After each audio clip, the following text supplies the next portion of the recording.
Hey everyone, welcome to Week 7 of Mississippi Scoreboard Friday Night Live, presented by Performance Therapy. I'm your host, TJ Werre. We're getting ready for another Friday night of high school football action here in Mississippi. We are past the halfway point, believe it or not, in the regular season. So let's see what we're going to be watching tonight in Week 7. How about McComb and Columbia? This is the game of the week, in my opinion, and this 4A Region 7 showdown will go a long way in deciding who will not only win this region, but also who can get a home game in the first round of the playoffs. We got Starkville and Germantown, 7A Region 2, and they can both light up the scoreboard. Each team has scored more than 40 points 3 times this season. We have Grenada and Center Hill. Grenada's loss at Oxford last week was its first since August of last year. This game with Center Hill is a 6A Region 1 opener for both teams. We have St. Martin and Gulfport. Gulfport is in control of 7A Region 4 after a win over previously unbeaten Ocean Springs. Gulfport has 4 straight wins over St. Martin. Then we have Prep and JA, also a game of the week B option. This series is not close, though. Jackson Prep has won 16 of the last 17 against the Raiders, including the last 6. We have Petal and Oak Grove in 7A Region 3. This is an opener there. Oak Grove has won 8 of the last 9 against the Panthers. Ocean Springs and D'Iberville. Last week's loss to Gulfport was Ocean Springs' first in 7A Region 4 play since 2020. Then we also have Southaven and Tupelo, a 7A Region 1 opener. Tupelo has won 7 straight against the Chargers. And then lastly, we have Pontotoc versus West Point. West Point, my number 1 team in the state, the Green Wave, are the defending 5A champs and are 5-0 as they enter 5A Region 1 play. So before we get to the action, let's hear a word from our sponsor, Performance Therapy. Hey, I'm Jake Brock, the physical therapist and clinical director here at Performance Therapy in Petal. Here in Petal, we have both occupational therapy and physical therapy, but in the near future, we plan to add speech therapy as well. At this clinic, we offer both adult and pediatric therapy. With the adult therapy, we offer manual therapy with addition of vestibular therapy for people that are dizzy, that may have falls, or if you roll over in bed and you may have some dizziness going on. We also work with Parkinson's patients with a specialized program called LSVT Big. We're glad to be in the Petal area. We have a wonderful group of patients, future patients. We've been blessed with the opportunity to work in both the area with North Forest, Eatonville, Petal, North Hattiesburg, and some of southern Jones County. We offer individualized approaches where we work hands-on. You walk in, you can actually sit down and talk with us if you have a lot going on. We individualize all of our programs for each patient with the goal of meeting your goals and hopefully getting you back to your best self. If you're in the Petal or North Hattiesburg area, feel free to contact us directly at our clinic. If you're not in this area, then feel free to reach out to one of our 14 other clinics. We are performance therapy, comprehensive care, hands-on treatment, proven results. Well, thanks again to Performance Therapy for all that you do to make this show possible. Also want to give a shout out to Roosters and Bazels in Flowood. Go check out their dual location. They are the pregame sponsor, meal sponsor, I should say. We're eating good every Friday night. We really appreciate your support as well. And if you ever go in there, tell them that Mississippi Scoreboard sent you. Let's get to the game, shall we? We've got a lot of action in the first minute of all of these games. Come on, man. Can we just get through our intro, kids? You're killing us. We got touchdowns everywhere. This is Columbia against McComb. Columbia ran one back, it looked like, just a second ago. I'm not sure. We're waiting for the bug to come up. Let's see what's going on in Columbia and McComb. Lewis, who cuts it inside, tries to make a guy miss, but is going to be stopped shy of the goal line. So the Tigers, after giving up the pick 6, hold firm on the 2-point conversion, which is no good. But the Wildcats take an early 6-0 lead here at Peyton Field. Possibly for kicks it. All right, now we've got Starkville and Germantown. Germantown scored. Hey, look. Oh, what do we have here? Why are they all excited? Did they recover a fumble? Does anybody know? I can't hear anything. Let's go to the broadcast, see if they know what they're talking about. He kicked it perfectly. As Pat McAfee would say, that's for the brand. That is for the brand right there. Now, coach is out there arguing right now that he did not get it far enough, but there we go. Yep, first down Mavs. I thought from my angle, and we're a little bit at an angle here. John Carr is out past the hash marks. saying that football was touched. Well, they're saying where you spot the ball is not 10 yards, so, I mean, he's got a point. If you're going to spot the ball, you need to spot the ball at least past the 50. He is beside himself. He knows how big this ball game is. Absolutely, and, I mean, I don't blame him right there. That is crazy. But the thing is if Mootsie does touch the ball past the 50, we're good, but why? So now I'm going to argue. Give to Brown again around the right side. Big hole. Touchdown. Petal. Yeah, just too easy. Nothing over there on the left side of Oak Grove's defense. Nobody coming up in their run fits. You see Mack got cut off, number 21, the linebacker. McDaniel cut off by Long. Good block by the tight end, Jacob Long, to seal McDaniel on the run fit.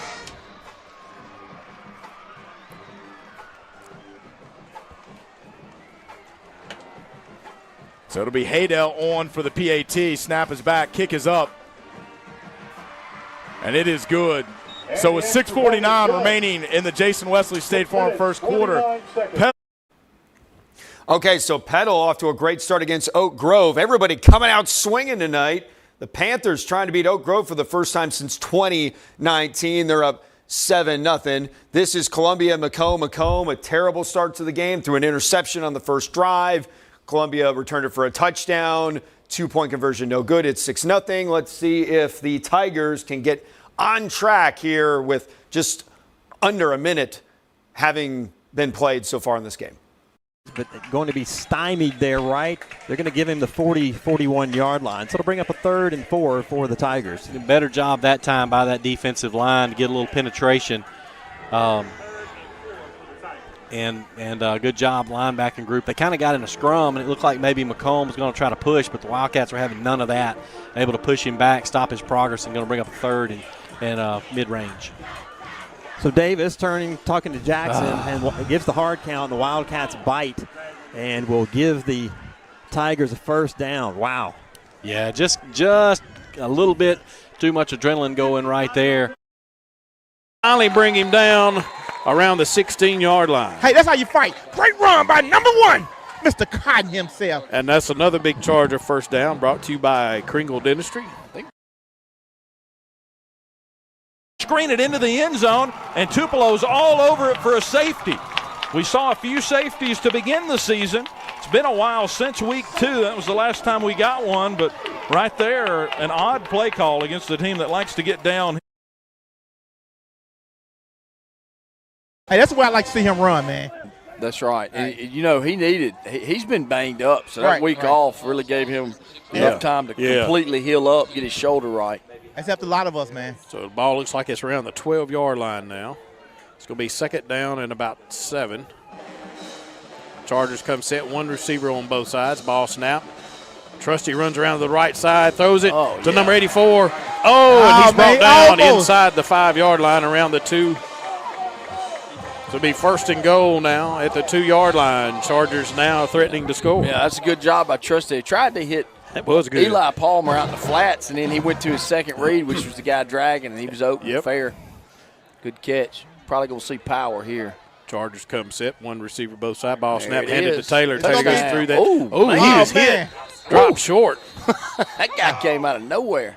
Yeah, you got to get that one. You got to get that one. You got to get that one, man. Yeah, I thought for sure he was in. So he's inside the 1. Right. He's on like the half-yard line is where the ball is. Right. Well, I mean, he had daylight. And then all of a sudden it closed. From the side. Yeah. He got blindsided, didn't he? So Chargers come set. They're going to have 1 receiver both sides again. Trusty's in gun. Taylor's to his right shoulder this time.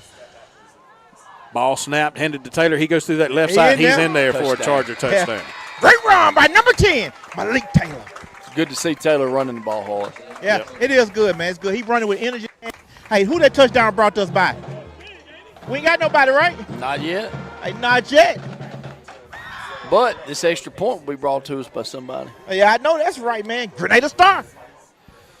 Hey, man, this message, this right here goes out to Chuck, man. Chuck Halfcock with Grenada Star, man. Chuck was able to travel with us tonight. I'm not sure what. They had 2 linebackers, Chris, there in the middle. Then it's going to be a late hit out of bounds. But they just watched. Person in the entire stadium, that should not happen. Yeah, we're running off somebody late. As Caleb Hall tardy for the party. Not sure what he was thinking if he's the regular lineman on punt. A low liner from Miller.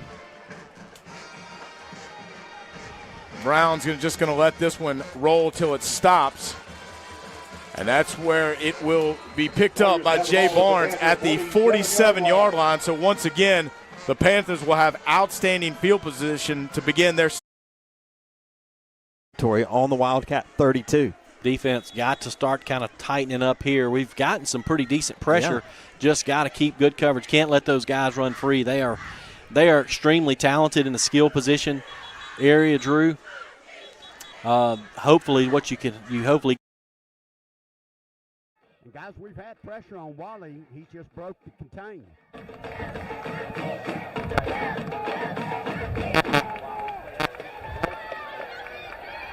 Pull it, and he does, and he slices through the defense, and he's into the end zone for a D'Iberville touchdown. 15 yards, Jordan Wally with the answer.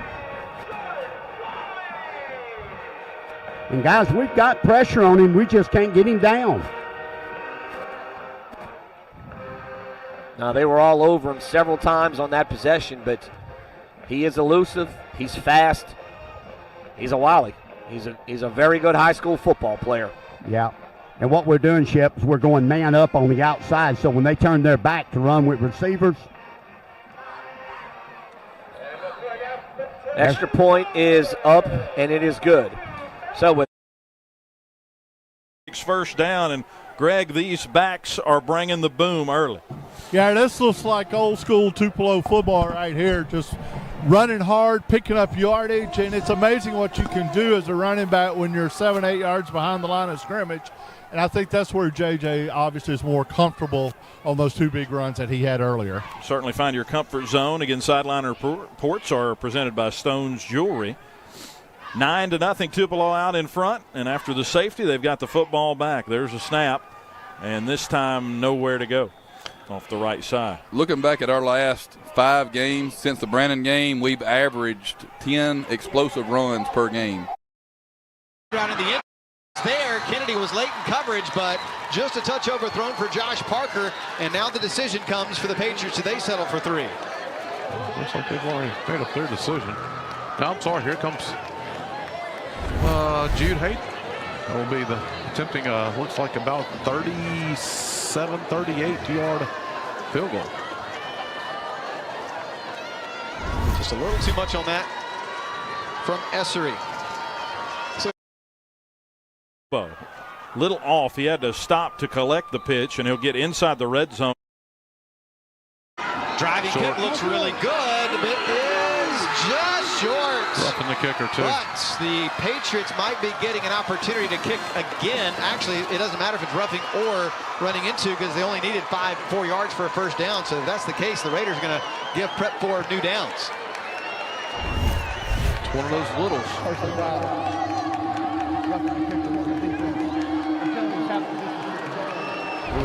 Wow. Expect at least one hard count. Nope. There's the give to Jackson. He stopped right at the line of scrimmage. Again, falling forward near the first down marker there. Might be just a short. I don't know. We'll see.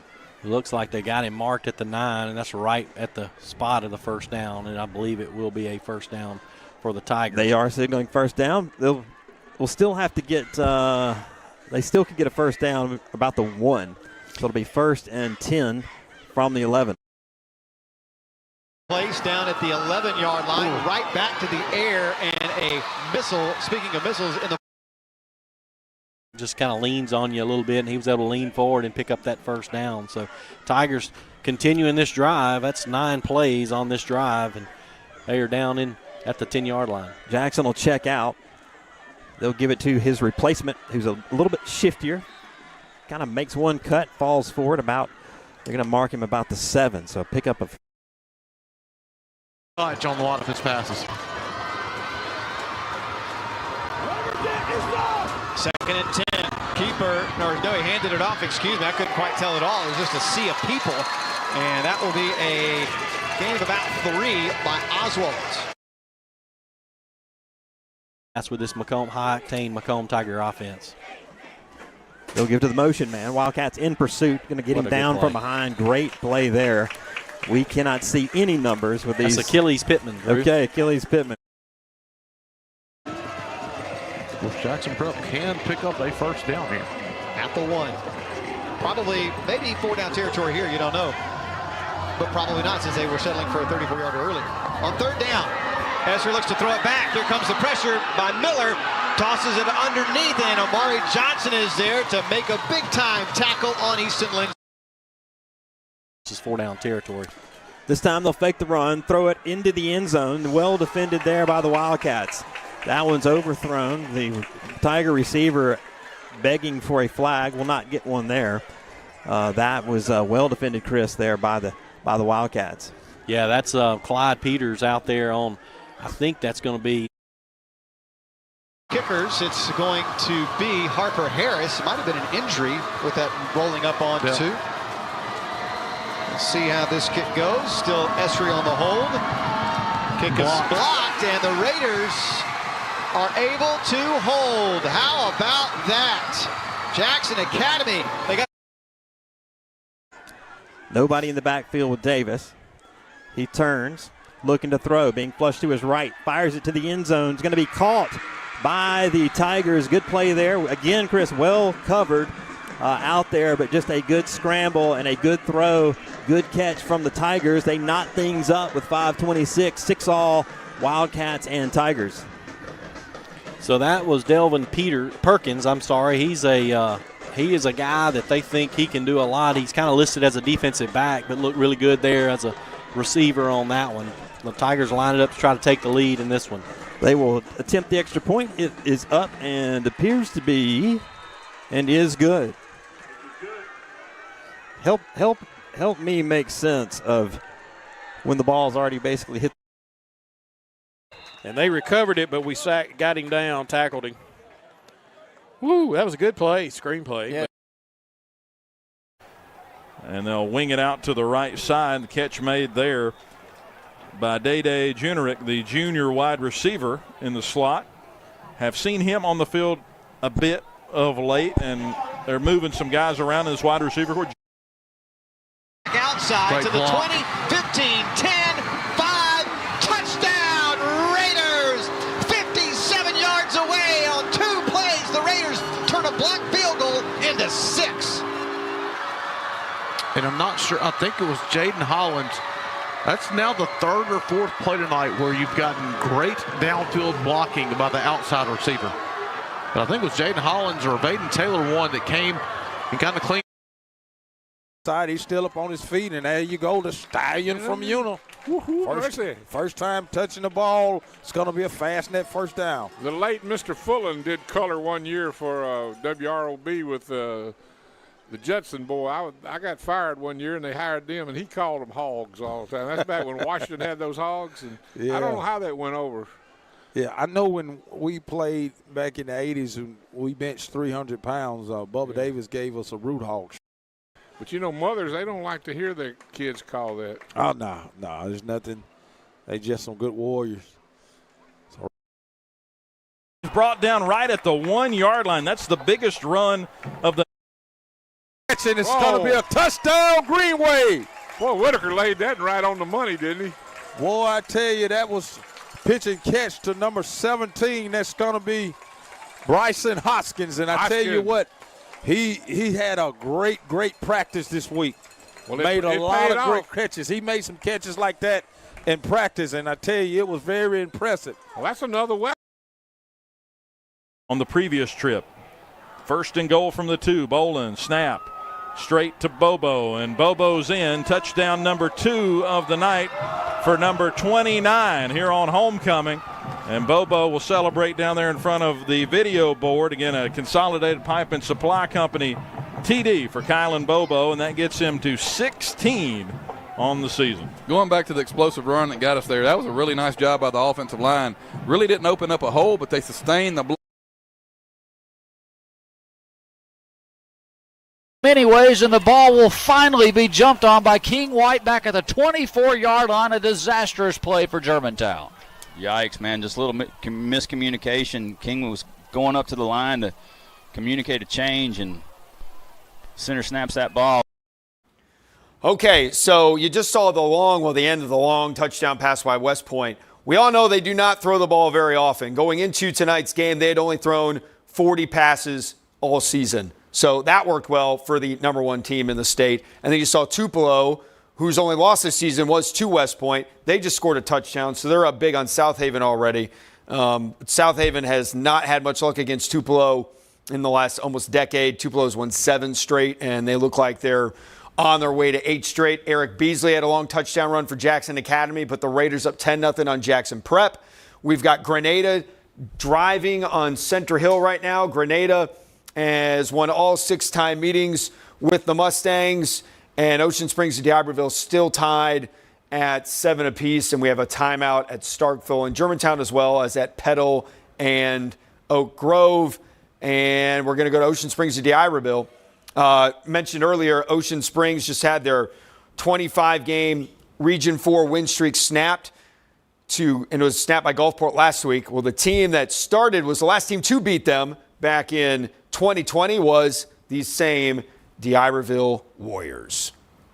He got some good yardage there. He's close to a first down. I think he's going to be just shy. Mike, you hit the nail.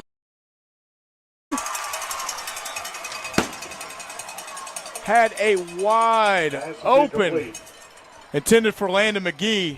We've seen McGee catch 3 touchdowns, has 3 catches on the year. You see him, number 16, just peels out.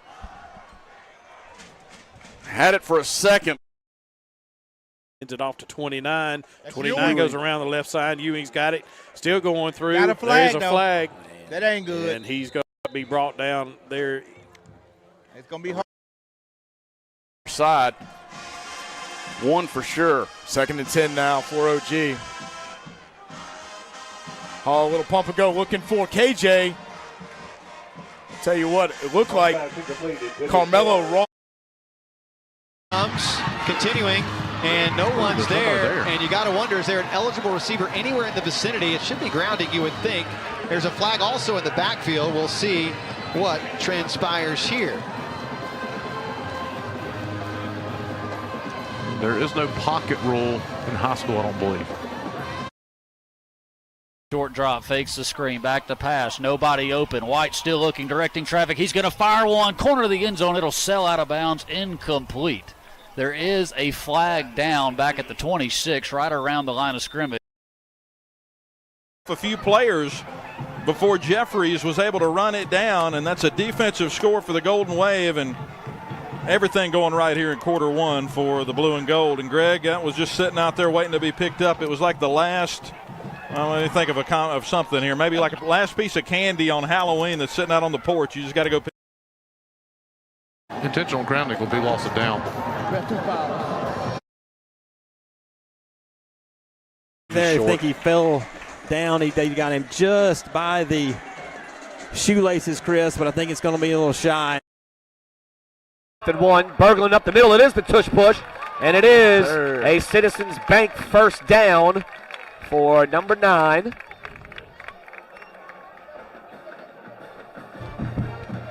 We ran right behind big Jaden Ross, man. Him in 53. Oh, he missed him. It's going to be thrown up. He was wide open. We had blown coverage and kind of looked like Dallas out there. Got both running backs lined up next to him. Whitehead in motion. It's the jet sweep on the left side. He cuts back through the right side, and they must have grabbed his jersey, Sam. Yeah. Because that looked weird. But, yeah, I mean, put his foot into it, was able to get the distance, just yanked it. So a bad snap may have done the Mavericks in on that possession. They'll turn it back over to the Jackets. Jackets do have a lethal weapon on the special teams. That number 35, LaDaniel Jordan, has blocked 6. Motion right to left. Chop in the backfield this time, takes the handoff. He cuts back on the right side. Needs to hold on to that football. D'Iberville trying to rip it out. He's being picked up and carried inside the 5. That's Lanny Waltman pushing. That's right.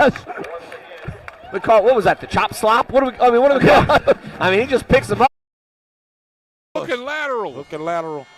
Don Shula. Sometimes I just hate to be right, but yeah. Then I say you got to expect any kind of play from this ball club. And I mean, this guy who's calling play, he's reaching back in his bag of tricks. I tell you what, you called that right on the money. He's drawing it on the sideline. Let me know when we're off the air. I got a story to share with you. We're going to be off the air right now. We're going to pause for this commercial break. Marcus Bowles obviously has seen something on film, going to try it as well. Give to Brown on 2nd and 5.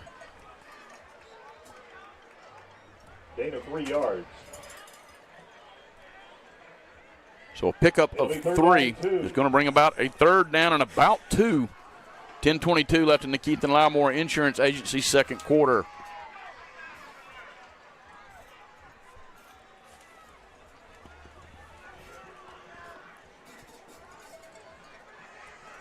Third and short. Brown's got the Panther first down and more as he crosses midfield, taken down finally around the 44-yard line. And the Warriors for a Panther first down. Have no answer for Brown and the Panther running attack here as they begin their first offensive series of the second quarter.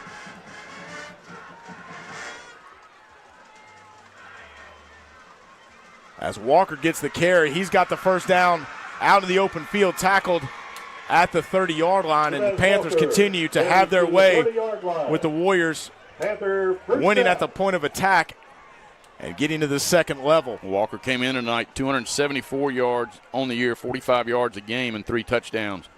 Walker gets another carry, going to be brought down just beyond the line of scrimmage. So for the first time this series. Berglund in the shotgun, solo to his left.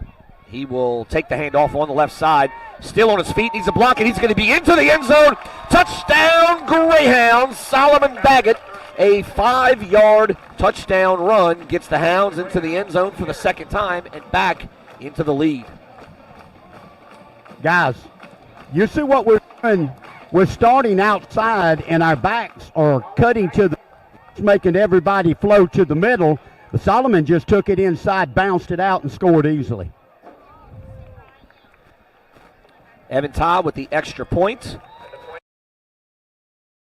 Kingston Johnson joined by his running back, Torian Knox. Johnston will fire, and the pass is on a rope. Pass is caught as he hits the ground. That'll be enough for a first down by Davis Harrelson, who hits his knees. That was an impressive catch right there, right on the fingertips as he's falling down. Nice job inside the 5 now. Mavs have got to step up, man. This is where the bend don't break defense needs to kick in. First and goal at the 5 for Kingston Johnson and crew. Jackets have not scored. They've got 45 seconds to do so here in the first quarter. And now a timeout is going to be taken. Wildcats will keep it, does Peters. Breaks it inside, makes a couple of guys miss. And I'm going to tell you what, Chris. Can't coach it. No, you can't coach that. The Tigers had that well defended. I mean, they had him stopped, it looked like to me, twice. And he was able to tiptoe and dance through those holes and get a 7-yard touchdown to push the Wildcats back out in front. Yeah, he just, like I said, run that little option to the right and kind of faked the pitch, but I thought he may pick up 1 or 2, but he did a couple jump cuts there in traffic, and he's able to find his way in the end zone. That is a special, special play there by the senior quarterback, Clyde Peters. The Wildcats will line up and go for 2. Got to feel like these extra points are crucial in this one tonight. They'll turn, give it to the running back, who runs right into a waiting defender. I don't know. Oh, excuse me. It's option.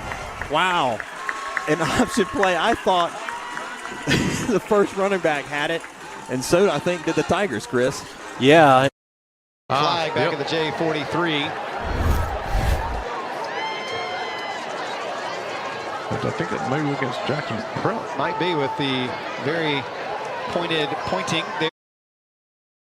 The Yarva Warrior defense on skates there for a little bit. And Boy, Jacoby Bailey came up, and him and number 50 has 2 of those. Parker McGehee has 1. Also getting in on the action, Dylan Travis and R.J. Arnold. They're going to roll the pocket right side. Fire, the pass could have been intercepted. It was almost picked off as jumping in front of that one was Michael Johnson, but he could not haul it in. It's incomplete. Yeah, Mike Johnson. A little toss to Brown. This time he's going to cut it upfield, breaks a couple of tackles, finally brought down at the 5-yard line. And Aisley Brown showing some physicality, breaking a few tackles. Kingston Johnson from the gun. There's the give. Inside, makes a couple of Mavs miss and will battle his way down to the goal line. That's Torian Knox pushing the pile down to the 2.5.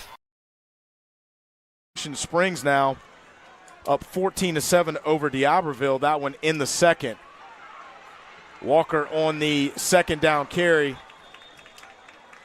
Going to be just shy. Looks like he's got enough for a first down, so it'll be first and goal from inside the 1.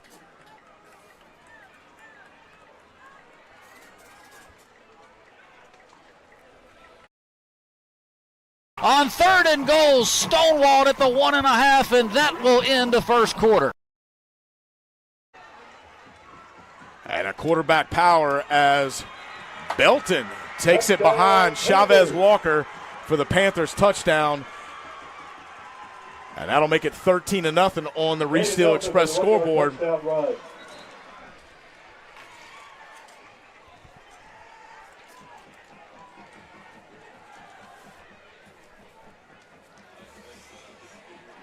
Well, the Warriors are going to try to stop him, Ebony. Oh, he's just going to line up and try to get what he can straight up the middle, and it's going to be close. Boy, that field. Yeah, I imagine Oak Grove is going to be called for leaping or whatever they call it, because that's where it came from. But you cannot jump over the center.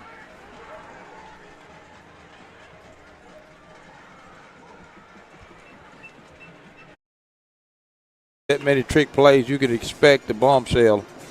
They have that wing tee now, Boone. So they in the tee, and there he is, around to the left side, and it's close to a.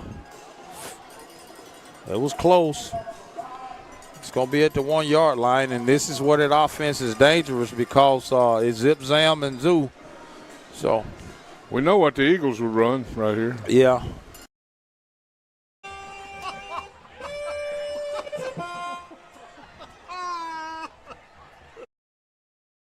It's 2 for 3 for 11 yards in today's game. At quarterback is most time we've seen him in a varsity game. They'll motion Blanchard. Now they're going to run off to the right side, and catch made inside the 5-yard line for, believe that time, 26, and it is a little hard to see in those gold uniforms. That was KJ Lindsey, sophomore there, and able to motion the wide receiver into the backfield and then run a boot off of it. Yeah, you're seeing the effects of the run game now with the boot game, and just that's an added dimension to this offense when you're able to complete that ball. KJ's running wide open across the field. Ball was delivered nicely. You'd like to see KJ stay up and probably score right there, but good ball by JC, and just another run big catch. For Hill, and he's off to the right side into the end zone. Touchdown, Tupelo. JJ just powering his way through tackles. They couldn't bring him down, and the senior has another rushing touchdown in 2025. That's his 6th of the season. And JJ has been hard to handle tonight. 6 carries. Looking to throw. Peters stepping up. Now he's going to take off, looking to run. He's in trouble. Yeah, he's just going to go down and not take the hits, and Wildcats. Around that left side, breaks a few tackles, still on his feet.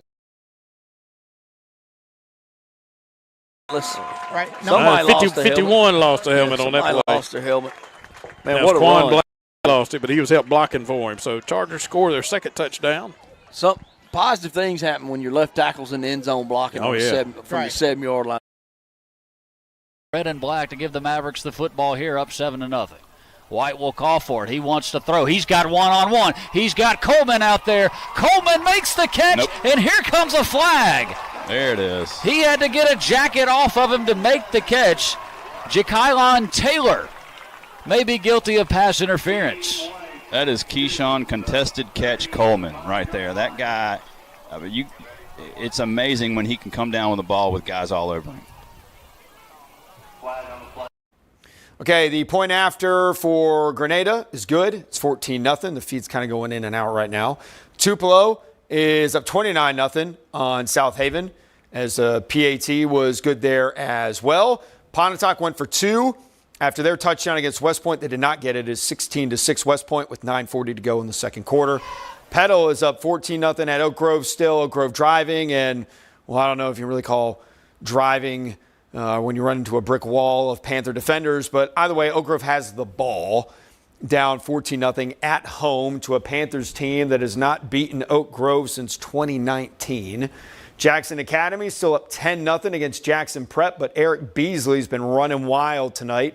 He had that long touchdown run earlier, and he had another long run here to set up this field position. They're inside the 40. Joseph Walker looking for something. He's got nothing, and he's going to finally go down on 3rd and 5. So they'll have a 4th down upcoming at the Brickyard. With a wing, he's going to give it to the Genesis. He cuts it back inside. He's still up on his feet. Ooh, that guy's smooth, isn't he? It's going to be a fast net first down. Is that a sophomore? He's a sophomore. Ooh. He's the future. SOPH, baby. He's smooth. Well, did I say too fast? Fast net. It was 2nd and short, but this one should be a fast net first down. You can do a double fast. Or anything like that. Looking for a pooch kick here for Barnett. High up in the air. Fair catch signaled for and taken right at the 10-yard line. And the Patriots now will have to go 90 yards. Aaron Goodman with the fair catch. Flat there to the receiver, but he has nowhere to go. Hey, guys. Actually lost some yards on that play. Man, guess who I see on defense? Number 85, man. Who is 85? That's Eli Palmer. Eli Palmer. Sam, he goes to the right side. He cuts it back inside and still up on his feet after nice, look like a good 6-yard scamper. So number 9. Rolls out to the right. And he's going to pull it down and keep it. And he's going to be forced out of bounds inside the 35 to the 34, making it a much more manageable 4th down situation. District play, and we're playing for home field advantage, but the ultimate goal is the championship. But right now we're taking one Friday at a time. 2nd and 5, and Whitaker's in, and we're going to call timeout. Well, got his timing wrong, Lance. Yeah, you see he was on his way down when the ball arrived. Fortunate that was not picked off. Going to bring up a 2nd and 10. Clock stops 5:17 on the Reese Steel Express Services Incorporated. That's where he's going to go on that side of the field, and it's in confusion in between where Chopper and Hayden were going to be going and where the ball was thrown, Sam. It was kind of thrown into no man's land, and there was no man there. Well, Chopper was out. Wildcat just to kind of play a little big boy football and just kind of run some plays, and that time they went right up the middle where I said there was no running room earlier, and he found a huge gap there and was able to exploit it for the big touchdown run. So Ashton Daniels will come off and take a well-deserved break there after that 51-yard scamper into the end zone. Ball's on the 31-yard line. All right, so Columbia gets another touchdown against McComb to go up 20-7. They're going for 2. That touchdown run of 51 yards going to Ashton Davis. He had himself a week last week against Lawrence County. He had a pick 6, a rushing touchdown, and a receiving touchdown, and he's off to a good start tonight as we're 2-point conversion is good.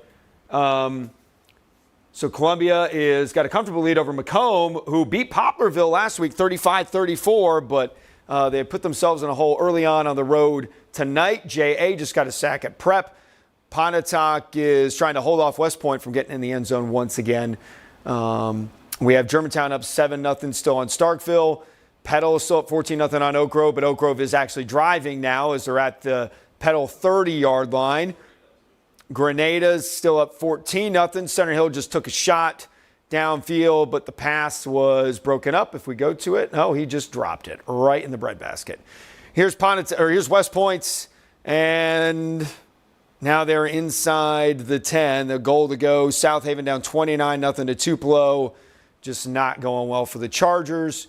We will stay at Pontotoc and West Point, as it looks like West Point is just a few yards away from punching one in again to extend their early lead. They laying on them right now. Whitaker in at the end, out of the heavy set. So sidelines is kind of quiet. Third team hoping that they can get in fourth quarter. Going to see what he brings in motion, and just going to give it to him on that right side, and he's trying to make to the corner. And we didn't block that too well. All those guys, they read it. Read it like they was reading one of those books that A.J. Brown reads. Yeah. Yeah. AJ's done disrupt the whole Eagle organization, hasn't he? I tell you what, one statement, man. Gun backs to his right side, ball snap, quarterback steps back. Got pressure. He's got pressure on him. He's scrambling. He's trying to tell somebody to run down the field. He's throwing it down deep, but it's going to be out of bounds. And that brings up a fourth down. Yeah, you make a statement, but make sure your intentions are right with it. 2nd and 5, and West Point is just going to line Bam up and try to get what he can, and it's going to be a touchdown, Green Wave. He got all 6 of that, didn't he? Touchdown is brought to you by Mark Clyde, attorney at law. Let's get it. Buddy, that was a typical West Point drive there. And we needed to have a little breathing room going in. It probably won't be as 35, 36-yard line to receive the snap. Ball's going to be snapped. He gets the kickoff. It's going to be high, fielded by number 4. And he's going to go one way and another way. Now he comes around this edge. He's trying to get up that. He's come down the sideline. Going to have a whole lot of flags. Yep, flag. I think somebody, yep. Right, they're getting their flags. Coach Conley's out there telling the player, hey, man, you can't do that. Can't do that. You're trying to do right. You did wrong. It's all right. PAT good for West Point. It's 23-6. West Point over Pontotoc, 6:48 to go in the second quarter. D'Iberville now and Ocean Springs we're watching in a 14-14 game. The Ocean Springs defense fired up after that big play. Looks like they have just brought up a fourth down. McComb, meanwhile, has the football against Columbia down 22-7. I guess he was behind the line of scrimmage, Chris. That was pretty close.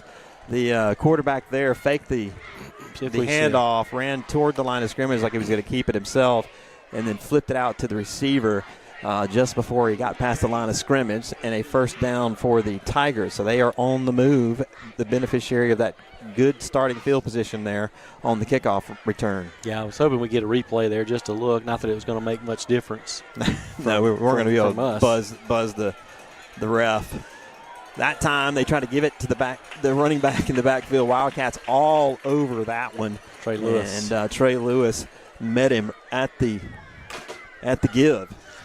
Hey, even so, though, usually when you hit Trey Lewis, you go backwards, but that was good hard running. He probably could have lost 3 pretty easily, but he only loses 1. He's able to fall forward and get it back near the original line of scrimmage, but a good starting play there on first down for that Wildcat defense. Good surge there. Take a look at it here on the Goliath trailer replay. Hall once again under pressure, but Roberts just streaking across the middle of the football field. When you get it in his hands, he knows what to do with it. Roberts just put on the brakes right there, and that allowed him to get the. And you'll see it right there, and then receiver can't believe it either. I tell you what, if Davis didn't have some zip on that one, if he would have thrown that with any kind of lollipop throw, Peters would have picked it off, but he's able to get just a hand on it. He's able to bring up a third down. Well, 3rd and 11. Wildcats trying to bring a little pressure. Coming from behind. He's trying to heaves one. It's going to fall incomplete. Wildcats able to grab him from behind there, and falling forward was Davis. He's extra point good for Oak Grove. It's 14-7 Petal over the Oak Grove Warriors. Jackson Academy slipped 10-0 on Jackson Prep. Germantown slipped 7-0 on Starkville. Ocean Springs just scored a touchdown against D'Iberville. Maybe we'll get a replay. We just missed that while we were watching other action. I've got my eye on it. Haven't seen anything. They might have already run it. So Ocean Springs has a touchdown, a PAT good. It's 21-14 Ocean Springs at D'Iberville. Let's go to Jackson Prep and JA. We got a punt on the way for the Prep Patriots. Dangerous play on the attempted possession by the Raiders in Holland. Somehow he was able to maintain the ball down on the ground. That almost was catastrophic for the Raiders. Well, you muffed the punt and I think if he'd have played the ball earlier instead of the receiver, he might have intercepted that one. But he went to the receiver first, and then he realized the ball was overthrown. Boy, did you do film work? They have come out with everything from broken bucket to the bloody bucket. Well, you can just look at the off. He kind of tossed it out there. Right. Running back never got it. Nope.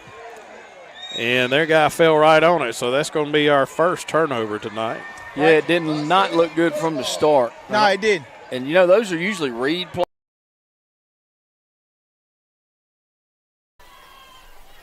Monitor, that microphone on. And Starkville has tied the football game. Incredible. Wow. I mean, you got him. You got guys all around him. He's throwing the ball when he's falling down. A dude standing at the 1 yard line all by himself. 6:57 left until halftime. Starkville answers a prayer. It's all knotted up at. And all the Wildcat defenders are out in coverage in the end zone. And Shelton tried to cut it back inside, fell, lost his footing, and the Wildcats will take over on the turnover on downs. Yeah, I don't know. We were going to have a hard time. And they'll pitch it off into the flats. Tupelo comes up, makes a wrap up just short of the first down line by about 2 yards. Can't hardly see the number, but that looks like Bam in there now. That's Whitaker. It's going to be Whitaker. I see it now. It's going to be Whitaker headed to him. And delay a game, I guess, against West Point. Or you remember that time the crowd was hollering, give the ball to Willie Boy? Mm-hmm. About 4 plays, they didn't give it to Willie. Finally, that quarterback walked over to the sideline and said, Willie Boy, I don't want that ball.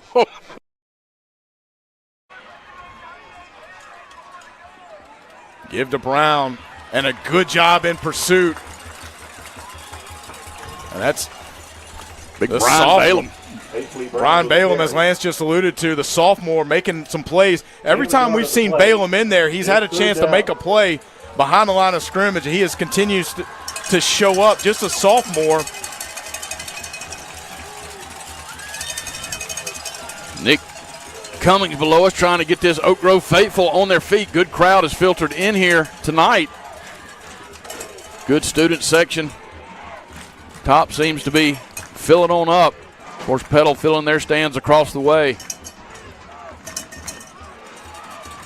Big opportunity here for this Oak Grove defense, and Coach Marcus Boyles is going to take a courtesy Ford timeout. Or a Pine Belt Ford timeout. That too. I knew I was wrong. Pine Belt Ford. So 2:19 remaining here in the half. And as we speak of sponsorships, I just got a text here from my son, Cade Shannon, who said, you guys got more sponsorships than a Russian hockey team.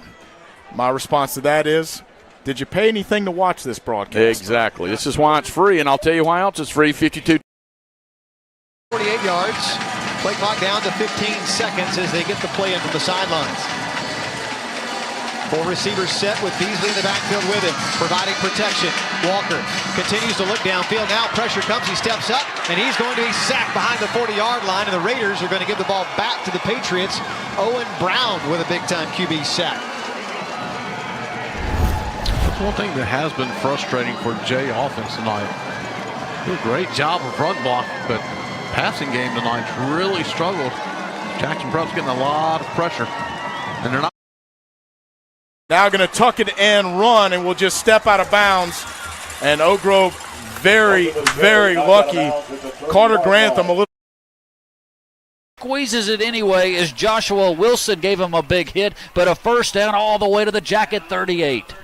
Yep, I think Mike Johnson's mom may have felt that hit. I mean, he just up there in the air, he knows he's about to get waylaid, and he just still comes down with the ball, does a great job, gets up like nothing happened. First bank, first down, 2 backs in the backfield. They'll sling it out. Screen pass is caught by Coleman. He splits a couple of jackets and will finally be twisted down to the 30-yard line, a pickup of 8 more.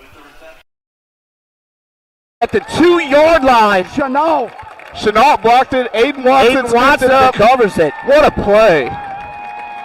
Hey, guys, that's what we need. When we do things like that, these kids respond. It's like a fuel being ignited. Empty set again for King White on second down. Back to pass, looking left. He'll fire a missile to the left side, and the pass is caught. Battling three jackets and will be dumped ahead of the sticks. Keyshawn Coleman. What a throw, and look at the physicality from the big wideout. Unbelievable. Great pass, but incredible catch. I mean, guys are all over him. There's no way you're catching this ball. He just comes down with it like it's nothing. Another first bank first down, and one of the most impressive throws of the night from King White. I mean, that was a fastball, wasn't it? Trent, could you have caught that one? Well, he can't catch that power button on his mic. Yeah, absolutely could have caught that. An athlete. You are an Not athlete. as good as him, but still an athlete nonetheless. But what was so impressive about that, he took contact just simultaneously with catching the ball and caught it with his hands, just like Matt was talking about earlier, not letting it get to his. A first down inside the red zone for Aiden Rowe. Back-to-back long tosses for the Patriots, and they find themselves in scoring territory. The worst-case scenario right here for Jackson Academy. D got turned around a little bit and burned on that play. So right before. Into the hands, it would have been first and goal. In and out of the hands of Will Harris. He had him down the seam. Will Harris, I mean, just does a great job of getting open. That ball is just dumped over into the basket, and unfortunately. Hands it to Lanny Waltman, who tries the left side. He's in the end zone. Touchdown, Greyhounds. The sophomore tailback, Lanny Waltman, gets into the end zone. The third rushing touchdown for Ocean Springs in the first half. But those receivers and those linemen getting downfield and finding somebody to block and. Back to pass, King White. He's going to look Johnson's way. He's going to fire it to the back of the end zone, going up, and it's incomplete. It was great coverage out there by Starkville's defense. Leading 35-0, 3:27 to go here in the second. Daldrill's kick up, and it is true. 36-0, Golden Wave in front here on homecoming. We'll take a commercial break and rejoin you after this.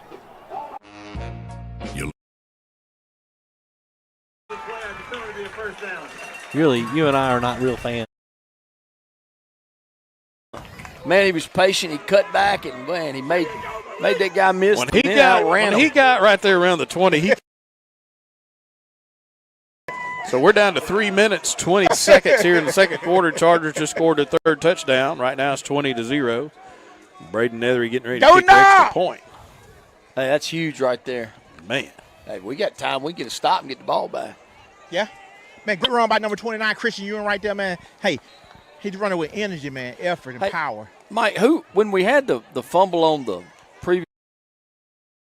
Jim Wilkerson and also Mr. Kyle Nichols, the head of the upper school. Little wishbone formation there behind Essery. He'll roll to his right, fire it, complete, and that is 6 on the board for Owen. Okay, so Prep gets on the board. It's 10-6. Starkville just gave up a long field goal to Germantown, 10-7 there. We saw Ocean Springs score a touchdown behind the tent. We had Grenada break free and a long touchdown. The feed froze, and then we kind of lost it. That was unfortunate. West Point still up 23-6 on Pontotoc. Tupelo is just pouring it on Southaven. It's 36-0. We're getting into blowout, or I should say a running clock territory in that one, and there's still 3:24 to go in the second quarter. Meanwhile, Columbia and McComb. Columbia, the home team, up 22-7 and driving on the Tigers right now. Trying to get them to jump, but good discipline there by the Tigers. Yeah, and you can see the Tigers creeping in. I mean, they are close to the line of scrimmage, and Wildcats able to get a hat on them. This time, Wildcats trying to put it in the air, well covered, and they're going to be dropped again. This time, they're going to be a sack. Bilderback saying he was held, and Christian Expo's out there saying he was held. But boy, 1st and 10 from the 11. All of a sudden, it's 3rd and 20. So a long way to go. Certainly in 2-down territory are the Wildcats. So the Wildcats, like you said, were in business there, and then you got the Ashton Daniels tackle for loss, and then that time just a little bit of a blown play there, looking for Expos on a double move, and then good penetration from the Tigers. See if Wildcats, they're going to put it in the air. They throw the screen pass to Trey Lewis. He's able to corral it and get ahead for a couple, but just couldn't get the key blocks out there to break him. It was a jailbreak on the defensive line there. Of course, we let him go, but unable to get a hat on that defender. So bring up 4th down, and is it 4th and goal or 4th? Yeah, fourth and about. Well, they've got to get it down to the 1 yard line for a first down, and the ball's marked at about the 15. So call it 14 yards.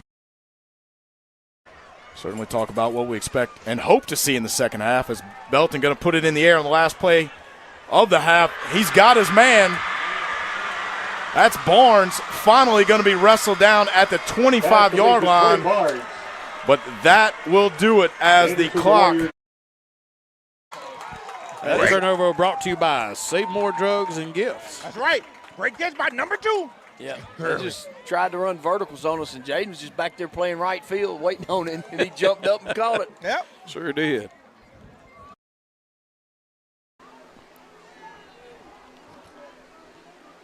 They're going to line it up, and they want to drop back, and he's going to throw the fade out to the ghost one out there. Nobody's standing down in the cold, so 18 cut it off, and the cornerback from us stood him up, so there wasn't nobody to throw it to. He just throwed it away. yeah, he was trying to, in the cold, he was trying to make it to Huntsville on that throw, so he didn't quite make it there, but it's going to be.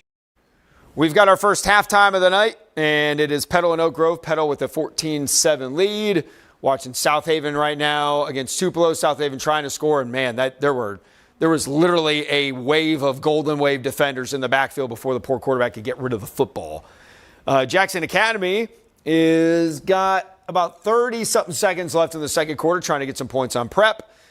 Same as going for D'Iberville. They're running out of time in the second quarter against Ocean Springs. Ocean Springs up 28-14, and then Columbia and McComb with 3:01 left in the second quarter. Coming out of a timeout, it is McComb football, so Columbia turned it over on downs. Defense responds with their back against the wall and try to keep this Southaven offense out of the end zone. Got 4 wide in the formation, and timeout called by Southaven. Let's take a commercial. Lewis has tried to throw it to us a couple of times. This time, a motion penalty will back them up even further. That'll put them starting at about the 7-yard line, 1st and 10. Got 2 receivers both sides. Trusty.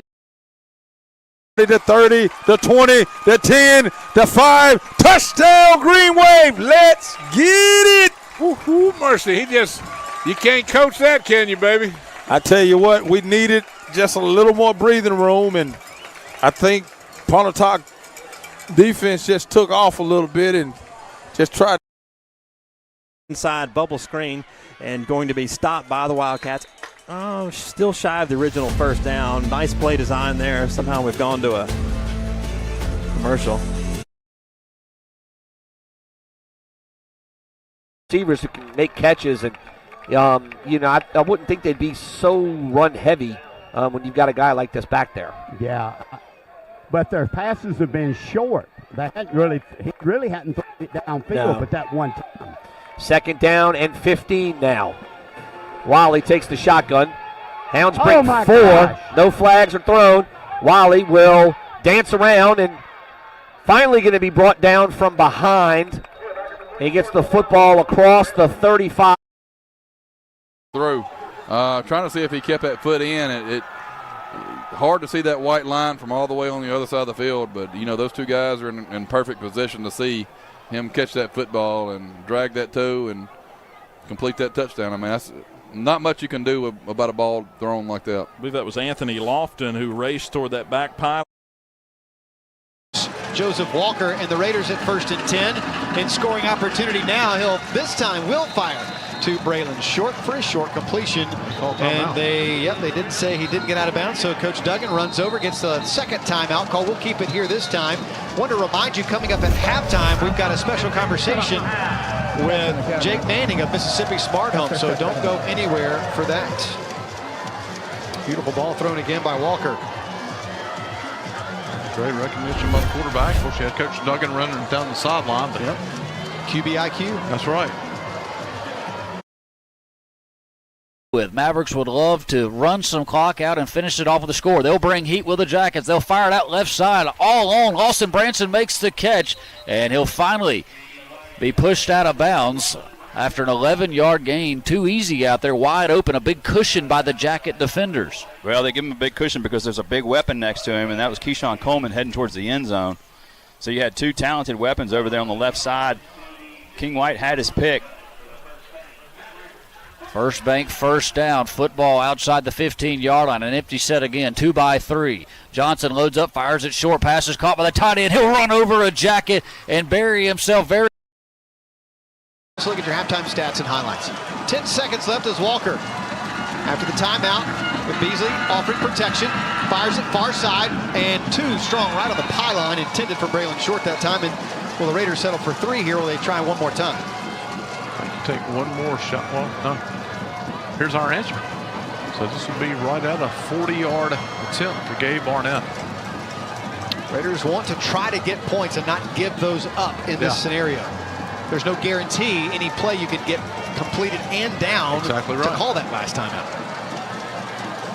The wise coaching move here, and this will be right near a 40-yard attempt, which is 3 yards shy of his career longest of 43, but is also heading into the same end zone. He kicked that big 43-yarder. That is correct.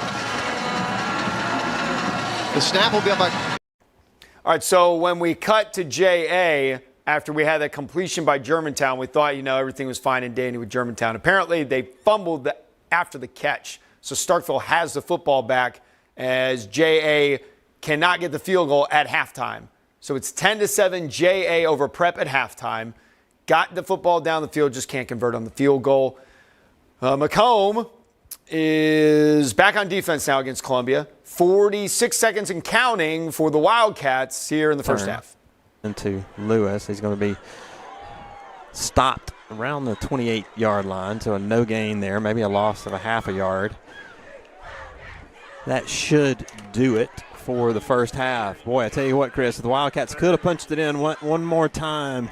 He really put the foot on them a bit, but to the Tigers' credit, they were able to get the Wildcats to turn it over on downs and keep them out of the end zone. Yeah, 28-7 feels a lot different in this one, but looked like the Wildcats were certainly headed that way, but had a couple of negative plays. But still, all in all, you got to really appreciate how that offense got going. Defense played solid all night. I was going to say this after that last incompletion. It looked like Davis, you mentioned it earlier, he took a pretty big hit at some point in this game, and he's looked a little different since that hit. But the Wildcats still have to go in there and just kind of regroup a little bit and kind of continue this game plan, and hopefully can do more of what we saw in the first half as we head into the second half. No doubt. So we will take a break here at halftime. You will enjoy the sights and sounds. There's not much you can do with those two H-backs plowing. And there is a whistle that holds up play as it was one-hopped to the punter.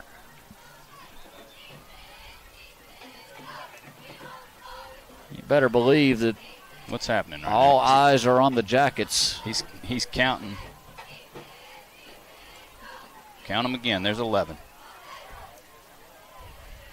They hold up play trying to I think back judge got a little confused. Yeah, stop the play, thought the Mavericks may have an extra man out there, and then he counts and gives the thumbs up. That's got to be done a little bit ahead of time. That's rough. Come on back judge, you got it. May have saved the Jackets because it was a bad snap. So Reese will get another opportunity. A much better snap. It is high this time, but he pulls it down and gets one of his better punts off. It'll be Bryce Johnson from the 45, and a great tackle. Tremendous coverage down the field is Jakylan Taylor. Will get him for a 1-yard loss. That was a thing of beauty for the Jackets. Yeah, he does a good job of making a running catch there, but those gunners are coming down the field, and they make a great open field tackle. Mavs are. So now snaps away. Whittemore's got it. He's going to hit it, get a pretty good punt. Looks like he's going to take. Oh, man, he caught it on the hop? Yeah, caught it on the hop. Him coming across sideways. Mitchell with his thoughts on the first half. An empty set here again. Jackets will bring 4. There's the wide receiver screen. Lawson Branson makes the catch. He'll turn it up the field. He's in the secondary. 30, 20. Kiss him goodbye. Touchdown, Germantown. 57 yards. Look at this right here. I mean, this is just a simple tunnel screen again. Get the ball out to Branson and let him do what he does, and it just makes guys miss. Open field, you're not going to catch him. He's gone. That is the second time Lawson Branson has taken a screen pass exactly 57 yards tonight. And the Mavericks have extended their lead 17-7 with 1:44 left until halftime. We'll step away 30 seconds right here. Half and regroups what Coach Harville's going to try to do. So right now, clock's still counting.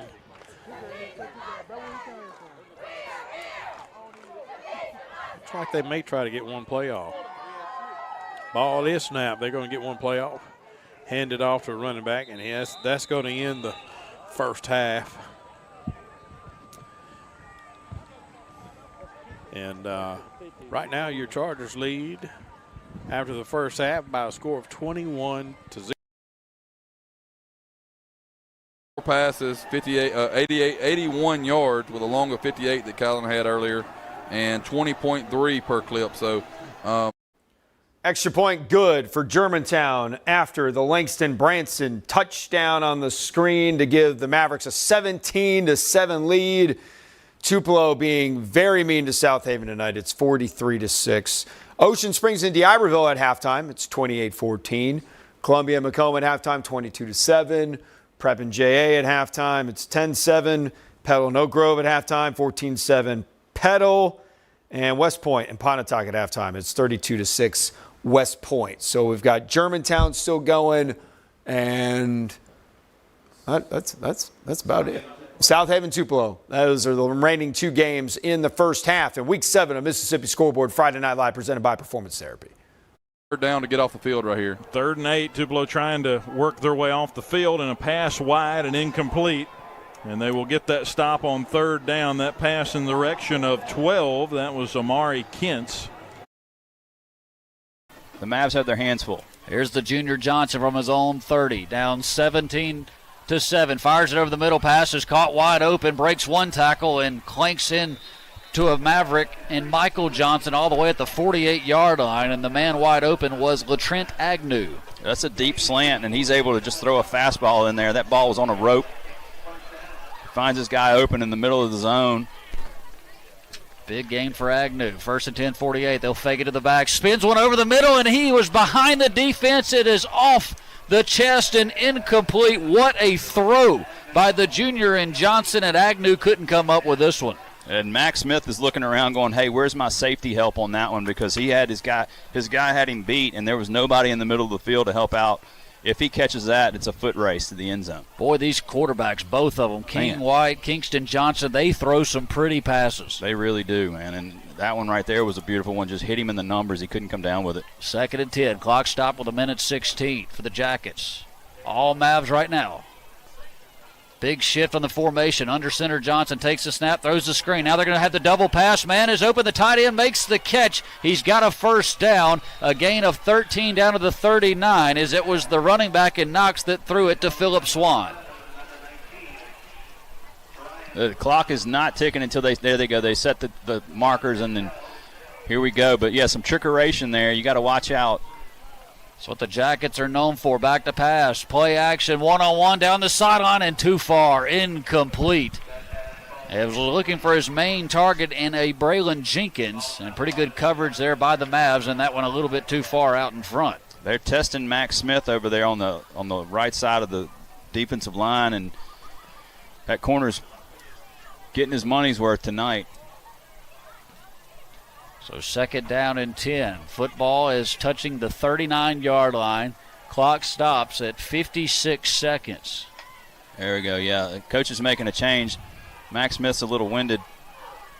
They put Langston Branson out there. 2nd and long. Fires it short. Passes caught along the sideline and lunging for a first down. That's the running back in Torian Knox. He'll have a pickup of 10 yards and a first down.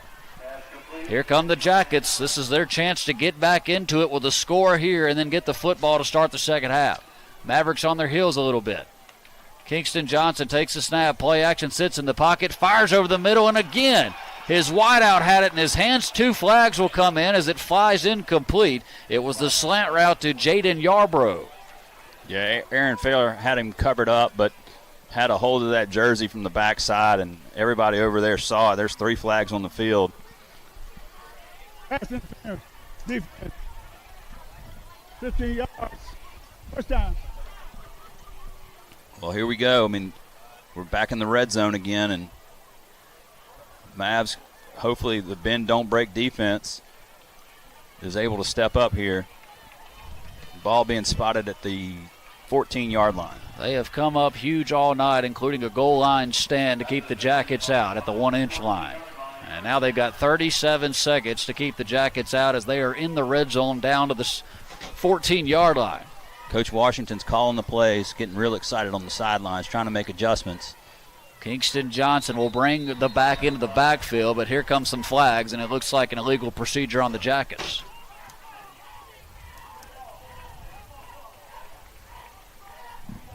Yep, we got first down. Offsides on the offense again, and just guys getting a little overzealous and trying to get this play started while the Yellow Jackets were trying to make some adjustments, send a man in motion. There was some confusion in the defensive backfield with the motion. Let's see what the Mavs can do right here. Kincaid's fine clothing penalty. 1st and 15, back to the 19. Kingston Johnson back to pass. Here comes a late blitz. They're chasing him down. Johnson buys time. He'll tuck and just get out of bounds. Might have gotten a yard on it. He just wanted to get back to the line of scrimmage. There is a flag down at the 14-yard line. They're gonna call. I mean, what do you call here? Because there was no pass. There's 31 seconds on the game clock. It was thrown back at the original line of scrimmage. And they're going to get the Mavericks for a hold on the defense. Yeah, but Second down. we got Zach Cawthon out there. His guy was leaking out, and he just went ahead and tackled him. Wasn't going to let his guy make the play. So that'll move the football all the way up to the 10-yard line and give a fresh set of downs. So 1st and goal now from the 10 for the Jackets. They trail 17-7. Huge series in this ball game. Yeah, we got 31 seconds. And actually, partner, I believe they've not moved the stick, so there's still a chance for a first down at the 4.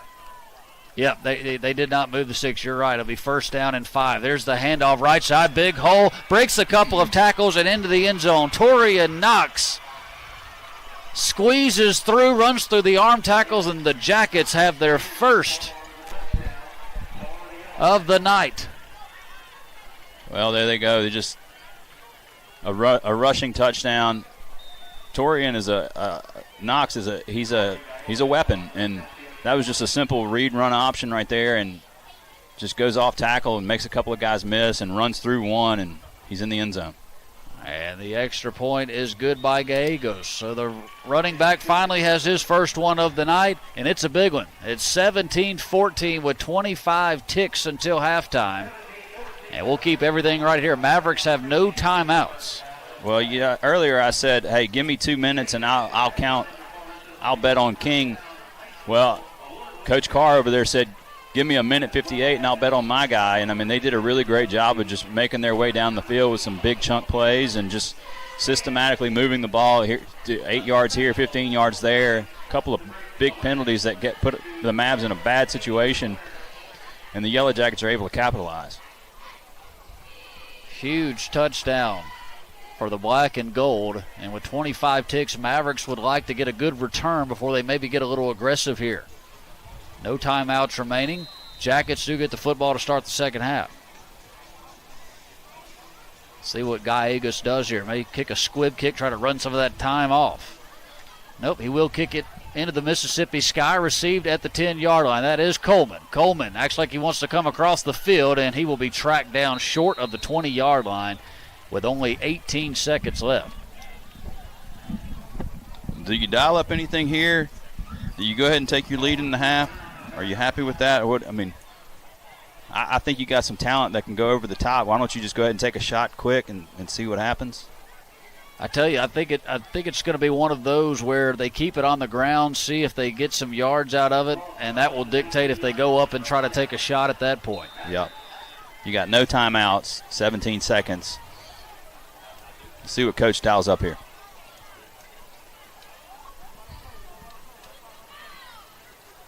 Two wide outs to the left side for King White, up 17-14. He'll throw the screen. Coleman makes the catch, gets a block from Bryce Johnson, puts on the brakes, and will go forward very close to a first down. And that should be the final play of this first half. It will be. Mavericks in no hurry to get on top of the football, and we will take it into the locker room. Germantown 17, Starkville 14. Man, what a half of football. All right, we are officially at halftime in all of our games here in Week 7 of Mississippi Scoreboard Friday Night Live, presented by Performance Therapy. We will talk about what we've seen so far and look at our picks, the staff picks for this Week 7, right after this word from our sponsor, Performance Therapy.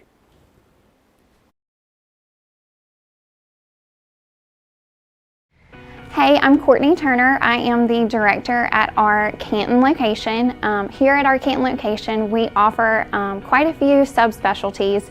We have physical therapy, occupational therapy, and speech therapy, and all of our disciplines see adults and pediatrics. So some of our specialties include LSVT for Parkinson's patients. We have LSVT loud and LSVT big. We also offer services in pelvic floor physical therapy and dry needling. We see diagnoses ranging from athletic injuries to post-op patients to geriatrics, fall prevention, balance, and a wide range of neurological disorders.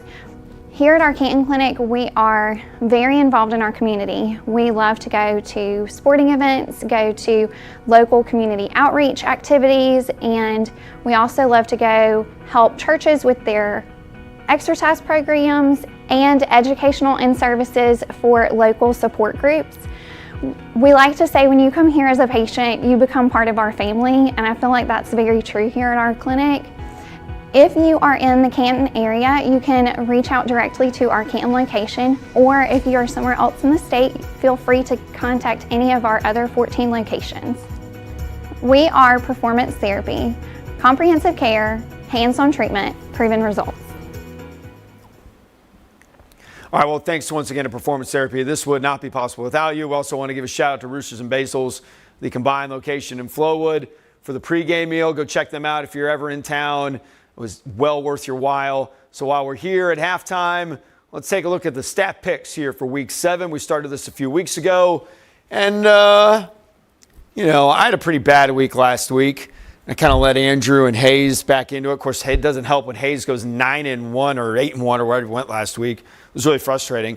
So let's see what we got right now. We've got McComb and Columbia. 3 of the 5 of us took McComb, and it's proving to be inaccurate right now as Columbia leads 22-7. We have Starkville. The whole lot of us took Starkville, and right now Germantown's winning 17-14. We all took Grenada, and Grenada's up 21-0. Don't know the Gulfport score. The feed was not working, so we've been unable to show that game. Jackson Academy leads Jackson Prep 10-7, but Jackson Prep did get a score late in the second half, maybe build a little momentum going into the third quarter. Prep is only down 10-7. Petal is up 14-7, and oh my, we have 2 people who picked Petal over Oak Grove. I did not realize this, including Hayes, the guy who's tied for first with me. That is just great. Then we have D'Iberville and Ocean Springs. Ocean Springs up 28-14, so I feel better about that one. And then we have Tupelo, who is up 43-6 on Southaven. That is just unfair. And West Point leading Pontotoc 32-6 at halftime at this moment. So the ones we're split on still could be some, well, actually, yeah, there still could be some back and forth. You don't know what's going to happen here. A lot of things could happen in the final 2 quarters of our action tonight here on Mississippi Scoreboard Friday Night Live, presented by Performance Therapy. Got a lot of commercials running on my screens right now. Got a lot of non-football stuff. Got some band action going on right now at McComb and Columbia. So we're just hanging out as we're waiting for the second half to get started on this Week 7 of the program. If it's your first time watching us, we're trying to be Red Zone for high school football in Mississippi. My name is TJ Werre. We're a cut-in show for high school football, trying to show you as many big plays, big moments, and big scores as possible. And right now, we don't really have a whole lot to show you. So, Hayes, what do you say? You want to run in a commercial? Let's hear from Performance Therapy again, because they can get all the time.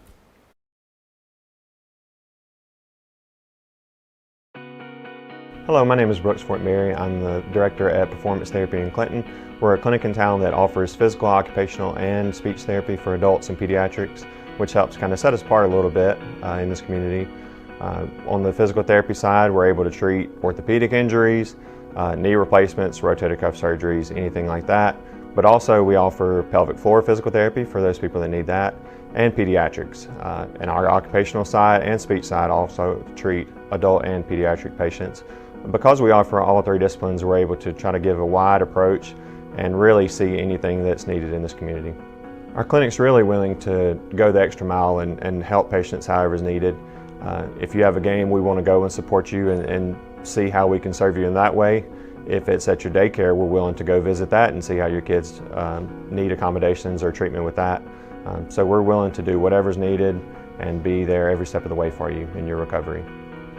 If you're in Clinton, you can reach out to us specifically, but if you're at any of our other locations, feel free to visit our website, performancetherapyms.com. We are Performance Therapy, hands-on treatment, comprehensive care, proven results. Thanks again to Performance Therapy for sponsoring the show and letting this be possible. We've got a homecoming tonight at Southaven and Tupelo. Ocean Springs looks like it's about to get started with D'Iberville. They're doing a coach interview on the field right now as they get set for the third quarter. I feel like these halftimes have lasted a lot longer than usual. Usually I feel like we can just kind of jump into one at this point. We're at 8:21 and we got nothing to show right now except a beautiful face. I'm not putting the helmet on. No. Sorry, Sterling. What do y'all think about the sign, too? Isn't that great? That just brings a little extra vibrance to the room. I love it. Golly, I need some games to start fast. Oh, okay. Gulfport's up 13-0 on St. Martin, so that's good. The game we were unable to show. The feed's just going in and out for us. Let's bring up the picks again real quick. For my own good, I'm just going to see where I'm at right now. So right now I'm 0-1, 0-2, 1-2, 2-2, 3-2, 3-3, 4-3, 5-3, 6-3. It's not going to get done, man. We got to do better. We got to be better. Yeah, so Abby was getting mad at me. I didn't give her flowers for Petal. So here's Abby getting her petals for flower for being 16-20. Congratulations.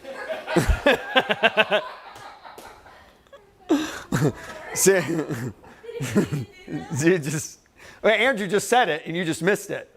Yeah, but did you mean to say it? Yes, that time I meant to say it. I meant to say it. And see, this is the point because we discussed in the off season, like I said, I want everybody to have like a mic and a camera. And at this very moment, this is why I wish we had it. Like nothing is starting right now, man. Like this is just abject torture. I'm just trying to just tap dance through halftime. There's nothing going on. This is crazy. You come on up. Abby, how can you help? What do you got? Yeah, Abby's been doing a great job with the social media. This is her first year. If you haven't been checking out Mississippi Scoreboard, the Facebook and Instagram pages, and YouTube, we got shorts now. Those have been great. And Sterling, of course. Sterling has been here from the beginning, just like me, Hayes, and Andrew, holding it down.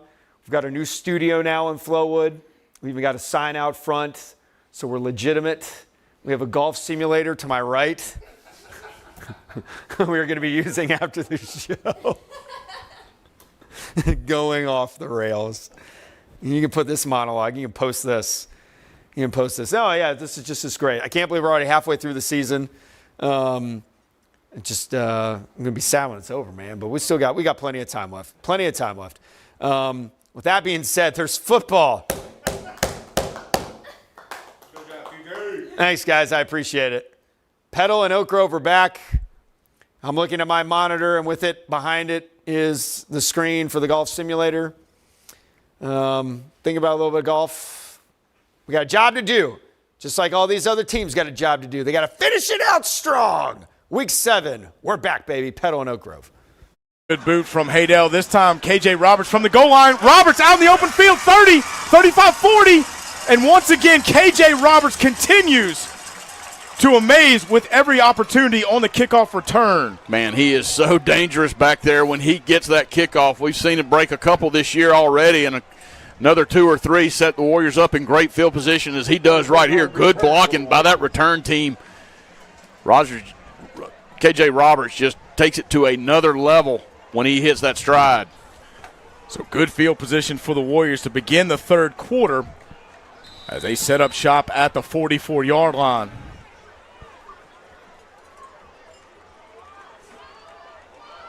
First down carry goes to Causey around the left side. Roman Causey across the 50 and down to the 43-yard line. A good start for the Warriors offensively as Roman Causey opens up with a Javamos first down run. Well, that looks like the off-tackle Roman Causey run we have been used to the last month.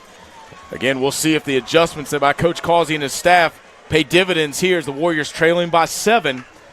Looking to tie this one up in the opening series. First down carry again goes to Causey. Causey again gets a nice gain on first down. This one going to go for 7.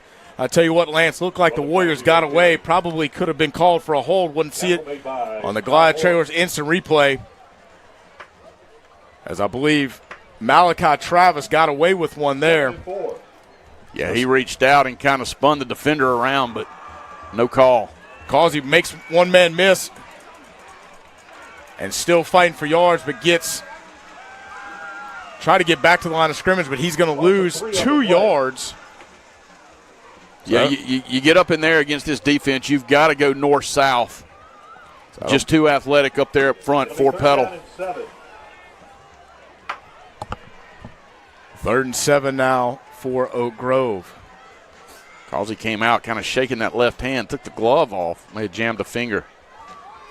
Hall, he's got Caden Toney on the wheel route. Tony's got a Javamos first down after he makes a man miss, and the young sophomore gets his first opportunity of the night to touch the football and comes up big. Tony just releases here on the near sideline, as you said, Carr, makes a man miss, so huge pickup 3rd down conversion for Oak Grove. Fresh set of downs. No one covered Toney out of the backfield on the wheel route.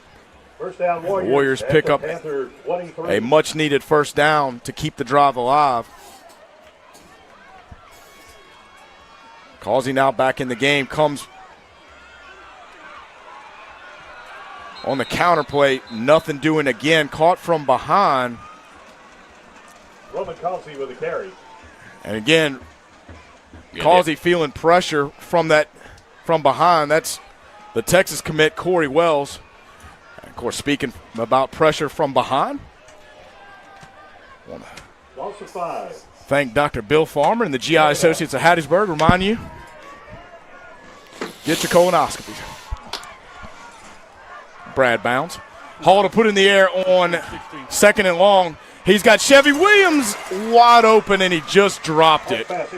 Well, Ocean Springs and D'Iberville are back in action. It's 28-14 Ocean Springs. D'Iberville 6-0. This is their best start since 2021 when they went 10-2. They ended up losing in the first round to Warren Central in that season. They got a lot of work to do here as Josh Ladner, fourth-year head coach, tries to hand the Greyhounds their 2nd straight defeat. We're also back at Petal and Oak Grove. Oak Grove driving down 14-7. And Kellen Hall's in trouble, and now he's not anymore, and he's just going to – that's a high-quality slide right there. And that's like what you can tell about turf sometimes, like the quality, like how it is, like depending on how far you can slide on it. He slid a good 4 yards. That's great. That's high quality. High quality all around. Look at this. Starts at – oh, yeah, man. That was almost 5 yards. I'm done. 3rd down conversion, so back-to-back 3rd down conversions. One with Kellen Hall's arm, the other with his feet. Play fake by Hall, now looking direct in traffic. He's got a wide open KJ Roberts, Warrior Tire touchdown. Now that's the offense that we have been used to seeing this last month, last 4 games.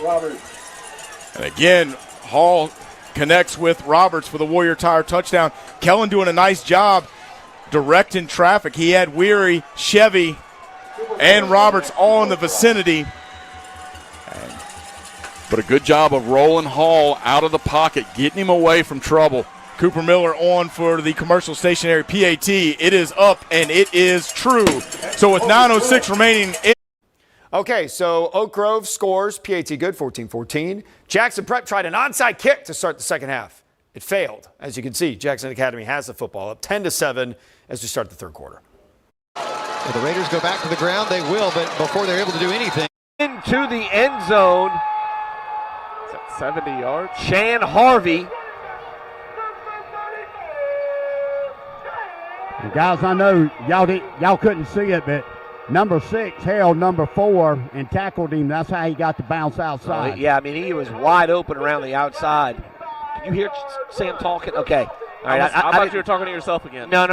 I can figure it out. Something's up. I can only hear Sam out of my right ear, and your right ear is not working, right? Oh, no. That's exactly what's going on. I can see the confusion. Well, my ear works. The ear works. The headset. headphone doesn't, yeah. So that's what my wife says. She can only hear me out of the right ear. All the way out near the 46 of Jackson. Back forward. Great catch, and he's still trying to fight for more yardage. Where's this kid been? Fast net first down. That's going to be. I think they found a diamond in the rough, ain't they? Well, you know, a lot of these kids just finally just show up. Practice is where you win games. Yeah. And Yeah, you saw the handful of jersey. As Moody's going to take it down to the 2-yard line, but this one will come back. There's a hole right around the 35-yard line, and it was clear as day as we are across the field up here. Didn't pick it up. But more importantly, the official did, and this one is coming back.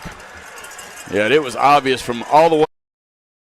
That is the downside of bringing everybody at the line of scrimmage is if you ever get through it, it is nothing but pay dirt, and that is what Clyde Peters was able to do, able to kind of bob and weave and get through the line of scrimmage and scamper for a 37-yard touchdown. Yeah, just that time kind of looking for some space, and he's able to cut back, and there was nothing but green grass. And I'm going to tell you, there may be some guys that can outrun Clyde in a 40, but you put a football in his hand and give him the ball, he's hard to catch from behind, and he showed it again that time. He's able to run it in. Huge score there to open this second half for Clyde Peters and the Wildcats. 2 back-breaking long third down conversions there against that Tiger defense. Yeah, really tough to give up 2 of those in a row, then the long run. This time he'll try the left side, goes in.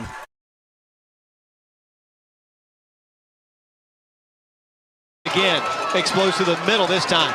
He has a big hole open up down inside the 10-yard line. The Raiders are looking at first down, or near first down yardage, about 3 yards away now. It's going to be 3rd and 3. I'm not so sure. I don't line up in I formation right here and just dare Jackson Prep to stop. That's huge size advantage that you have on the offensive line. Ball resting at the Prep 9. 3rd down and 5, or maybe 4. Quarterback keeper, and blocking doesn't hold. Right now, he's going to take it to that right side, and he's still up on his feet, cuts it back inside. He's still, and it's going to be a touchdown, Greenway. Number 9 didn't want none of him. That's after the fast net first down, and now the touchdown is brought to you by Mark Clyde, attorney at law, and West Point just like that. In 2 plays, we hit in his zone, and we need one more, and we can get out of here quick. That's it. Yeah, let's see. Well, how many extra attempt?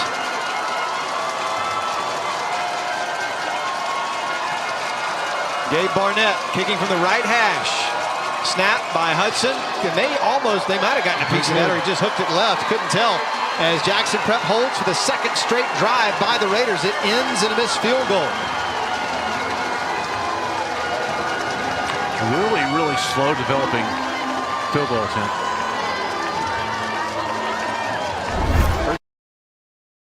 This one away. Good spiraling kick.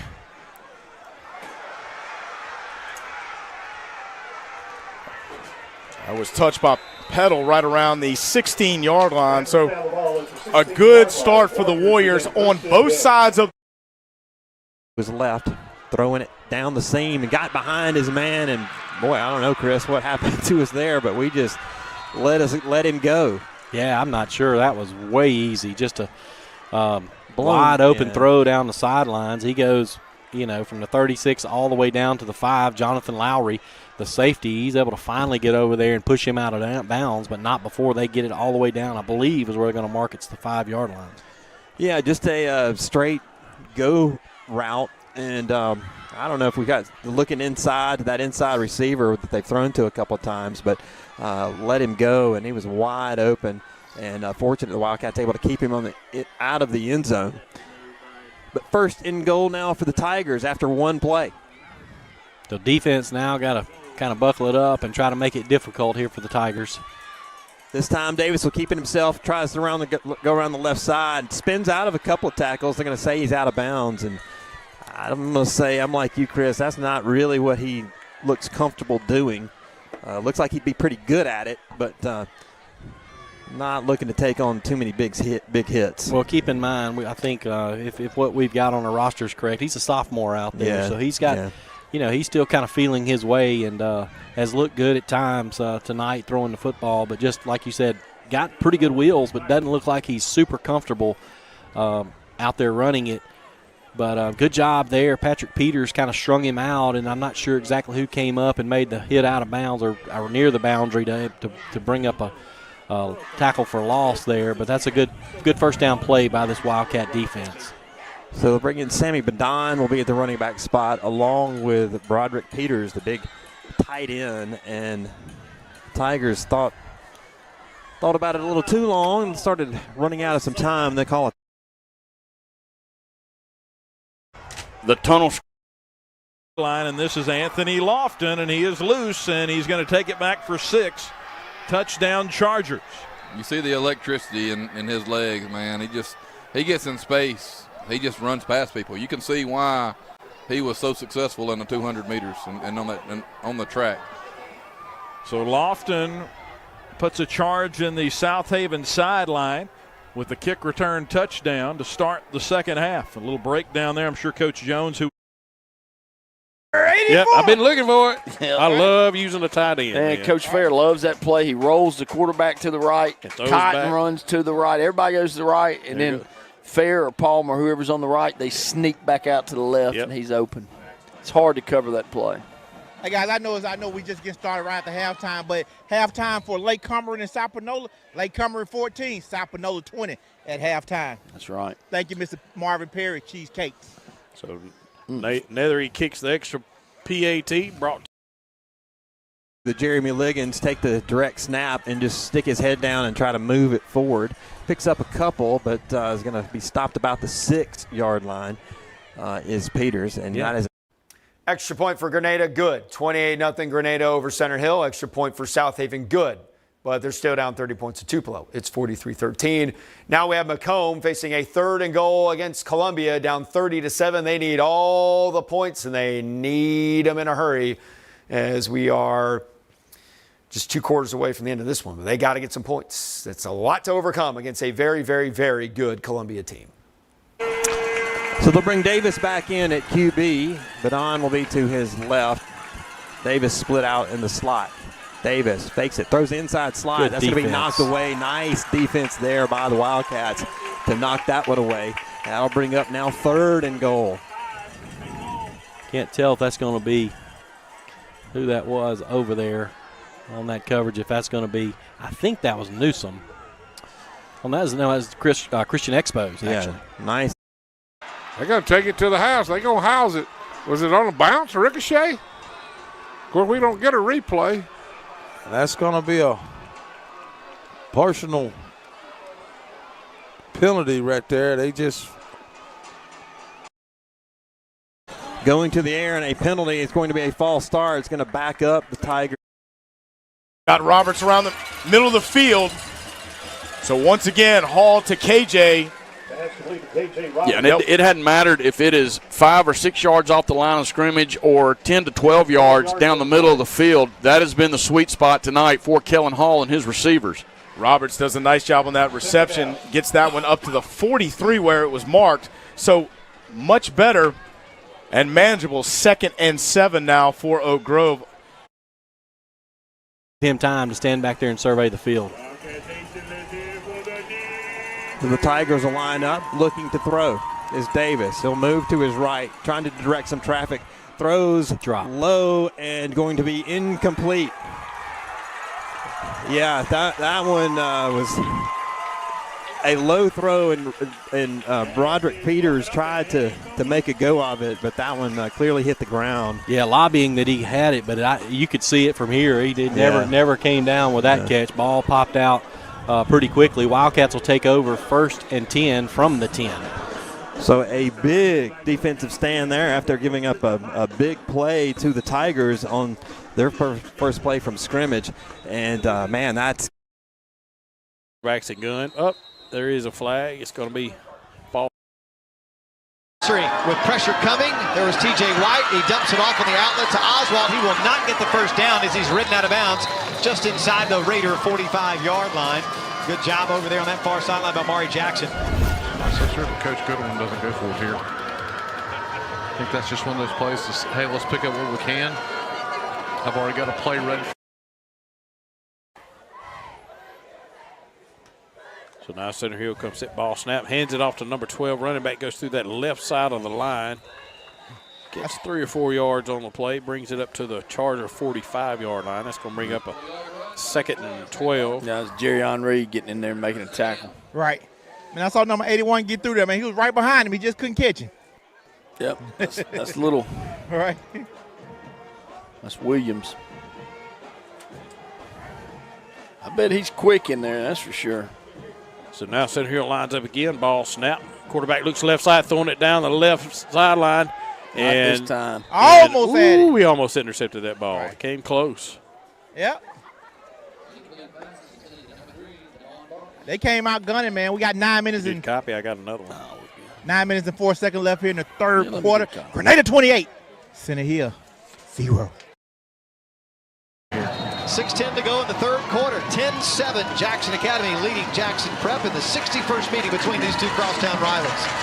Walker to Beasley, met and dropped right at the point of attack for a loss of a couple. So the Patriots are now realizing maybe the Raiders are going to sell out on the run game, so let's sell out on stopping that.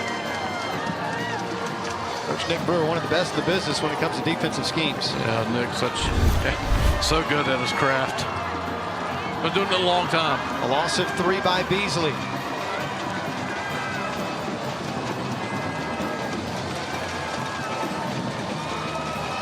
Maury Johnson still sitting on the bench as for right now. We'll keep an eye on him and see if he's able to re-enter during the defensive side. 5.5 to play. Under centering, Coach Walker with options. Pocket holds. He fires it deep, intended for Jaden Hollins. He comes up with it. No, it's knocked away at the last second. What a job in coverage by Cameron Roberts. That's one thing he's going to have. That was a good ball. And pretty much that's double coverage right there, but that's a really good football. Put it only to where Jaden can catch it. Roberts just got his hand in. Scrimmage, but still somehow picking up 4 or 5 yards. There's another hard run by Lewis. I think that's Junior Kearney. Junior Kearney, yeah. Another guy that's hard to bring down. He's going to get a Wildcat first down. And so, boy, these are the kind of drives that just, we've said it twice now, just sort of take your soul when it's just ground game, pound, first down. We'll see if the high snap, play action, man in his face, dumps it short, tight end makes the catch, and an open field tackle put. Again, straight ahead. Again, 5 yards out around the 46-yard line. So pickup of 6. Pickup of about 6 yards on that play. 2nd and 4. Daniels checks out. Lewis checks back in. 14-yard pickup by Jaden Hollins. Play action. Beasley continues to hold the pocket. Now it breaks down, so off and running is Joe Walker. Now he'll stop and fire downfield to Hollins. He connects with him again. Did he get it before he went out of bounds? Yes, he did. Ball down to the 20-yard line. 27-yard completion, but there's Laundry back on the field. Was it a little? Just kind of keep things simple. There's to give to Lewis. Straight ahead. Ooh. Out near a first down. Going to be about a yard shy. So it'll bring up a 3rd and 1. something that kind of gone a little bit unnoticed tonight. I saw Drew Bilderback on the lead block that time. He's had a good. About the 11-yard line. That was a nice motion there, wasn't it? Yeah. A lot of athletic ability that time for number 16 for the Green Wave. I know Jason Brownlee is looking and he's smiling.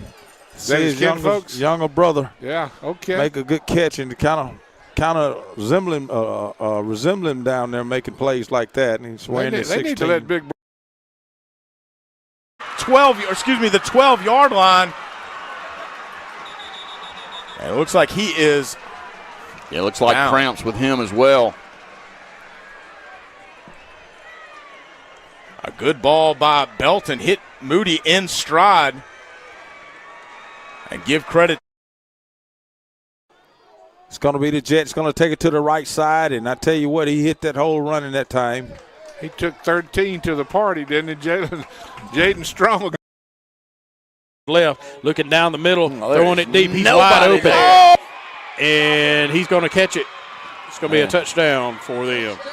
It's got to be a busted coverage. Yep, he was wide open. Trying to get outside.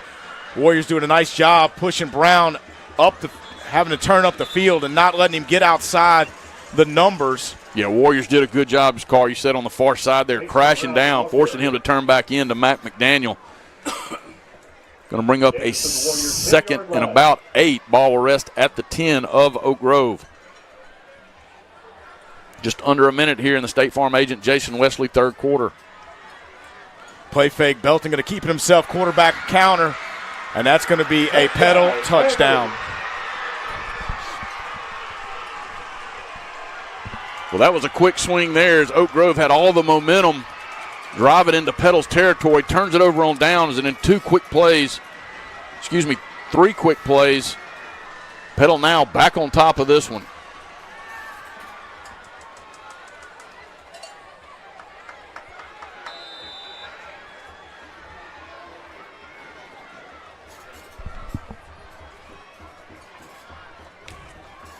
Snap back. Haydale's kick is up. And it is good. So the Panthers take a 21-14 lead with just over 40 seconds remaining in the third.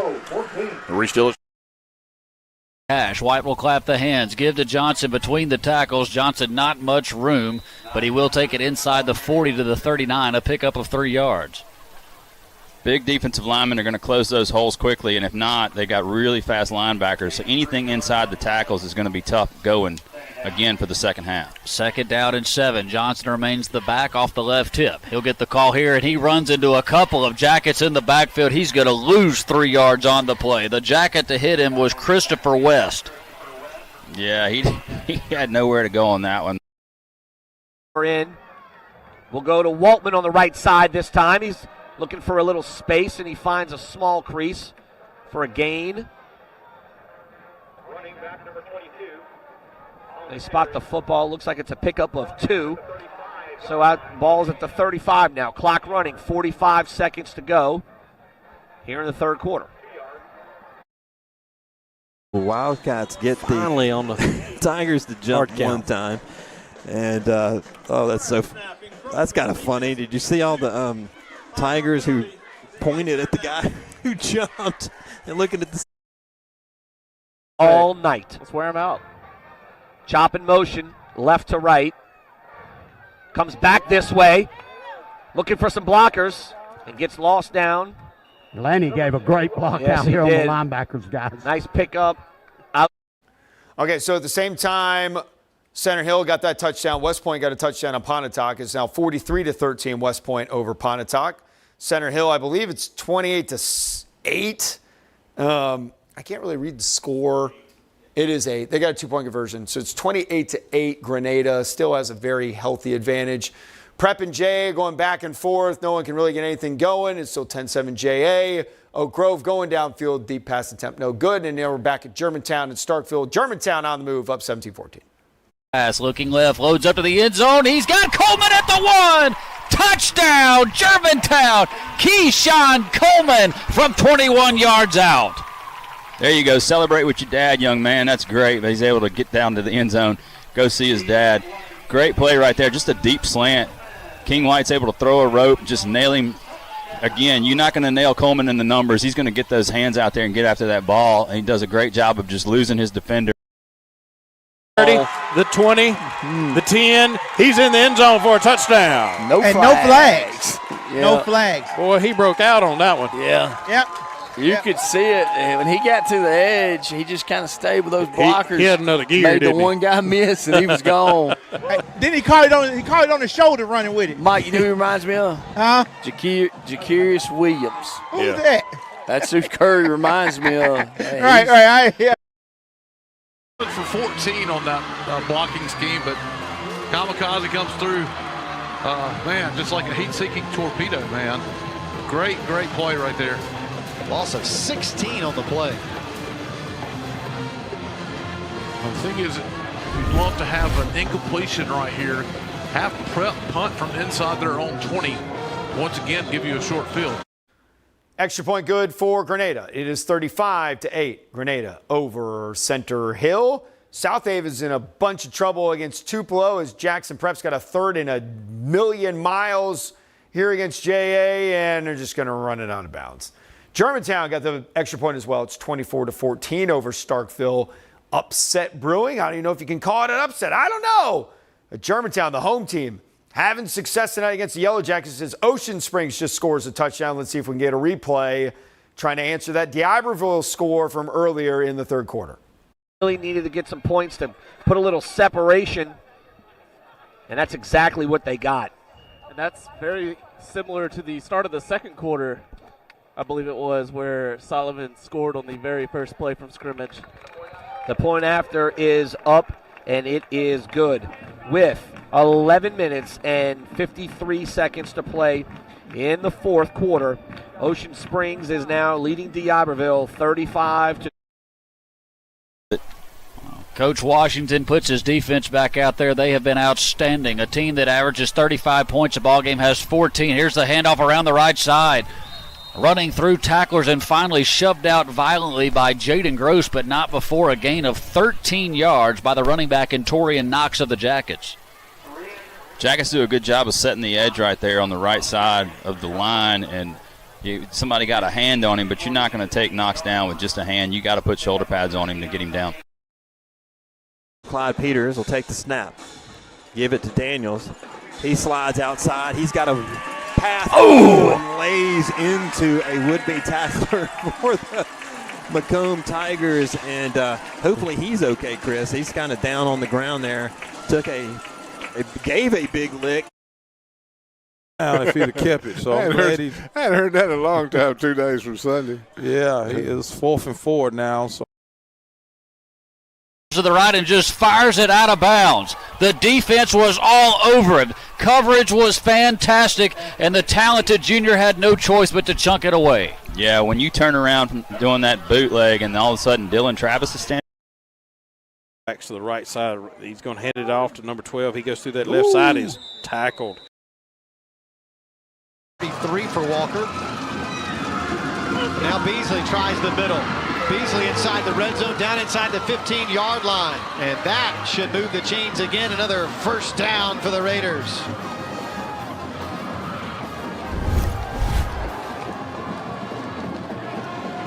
This is now Jay, I think their 4th trip.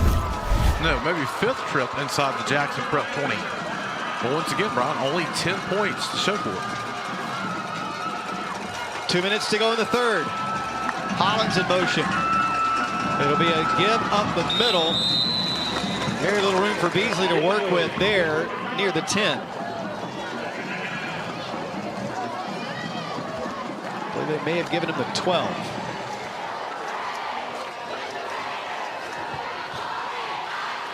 So second down and about 8. Beasley stands to the right of Walker. P.J. Evans will snap it back to him. Reggie Harper to his right, and he'll take it that direction. And now bounce it outside. Look at Joseph Walker go. Touchdown, Raiders! Joseph Walker's 3rd score of the season from the ground puts the Raiders up by 2 scores here in the third. Finally. Got one to over Meridian. Shootout. On 3rd and short, Roman Causey gets the carry and answers the call, as that is another Javamo's first downs. He goes across the 30 down to the 29-yard line. Yeah, he's going to come out as he made a little hop there. The 2-point conversion for Columbia was good on McComb. It's 38-7. Let's see if JA can get the PAT here. Kicking has been an adventure tonight, and that one is no good. This was not blocked this time. They're struggling there. Obviously got some injury situation they're dealing with. But JA does get a touchdown. It's 16-7. That's a 2-score lead. Got a little breathing room against their crosstown rival, the Patriots, who have won a good number of games against JA over the years. It's 16 of the last 17 won by Jackson Prep. Oak Grove has some work to do against Petal. They're down 21-14, but they are closing in on the red zone with less than 10 minutes to go in the fourth quarter. 2nd and short. Let's see if Tony gets the call here. And he does just that. Caden Tony with his first carry of the night. And he'll gain just a yard, but that'll bring up Cotton at the ball backfield. snap straight to Cotton. Cotton goes through that right side. He's still on his feet, and he's down. He fumbled. Yep, but I think he was down already. They're not He saying looked like it. he was on his knees. Yeah, I thought he was down too, but they're fixing to give Center Hill the ball. I thought he was down, and they Both of them got it. I can tell you what's not fun, being on the bottom of that pile. Petal doing it. And we did. Yep. And he gets just that right on cue. So Coach Causey burns his first Pine Belt 4 timeout of the half. Out there breaking that up. Had a lot of time there. It was good coverage on the back end by the defensive backfield. So now it'll be 3rd and 7 for the Tigers. Davis, this time he's looking to the right side. He's going to air it out to get his man who's caught. He'll have the first down. So the Tigers, a much-needed first down there. Nice throw and catch there. It was, and that's a good-looking player there. That's Yeah. a guy we'll see some more. That's Sheldon Isaac. He's a junior. He's 6'2", 175. And he's kind of been their go-to guy tonight from what I've seen. He's made more plays probably than anyone on that side of the. Very capable of making you pay if you just give him just a little window. 2nd down and 10. Back to pass Johnson. Man in his face. He's got one-on-one. Lofts it to the end zone, and that one about 7 yards too far out in front of a Braylon Jenkins. Weston Works is in the backfield right there, making him make that throw early, and he just throws it up and hopes his guy can get under it, but put too much on it. Great job for being in the backfield, Weston. Everything being earned, though, by the Jackets. Not the quick play, the big plays over the top. They're having to earn every drive. They absolutely are, and that's because the Cardinal Red and Black are playing in their backfield. 4:56, clock stop, 3rd quarter. It's Mavericks 24, Jackets 14. Another 3rd down and long. Football rest at the 29-yard line. Kingston Johnson has Knox next to it. Back to pass, pressure right up the middle, and it's batted up in the air. Incomplete. It looked like McGee. Put it in the air. A lot of time looking. Find KJ Roberts. Warrior Tower touchdown. I mean, put it on the money, Kellen Hall. Doing a good job of staying in the pocket, waiting for Roberts to clear his route in the end zone. Give him 6. Roberts just beat Mackenzie Washington, the senior safety for the Panthers. And I tell you what, as you look back at that replay and watched it in real time, what you saw there, and you'll see it again here, you see Hall with all kinds of time and put it on the money for Roberts. Now the ever-important commercial stationery company extra point is we have got a stoppage of play.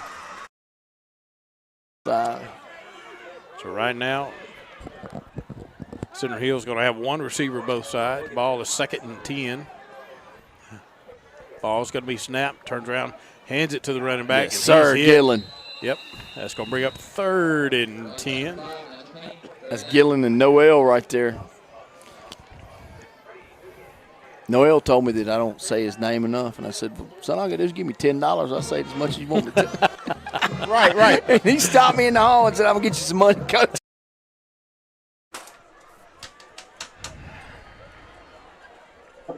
Offense. Number 99. So Brian Balaam, the big defensive tackle, playing up front. Of course, the Warriors have had some issues with some PATs and a field goal being blocked this year.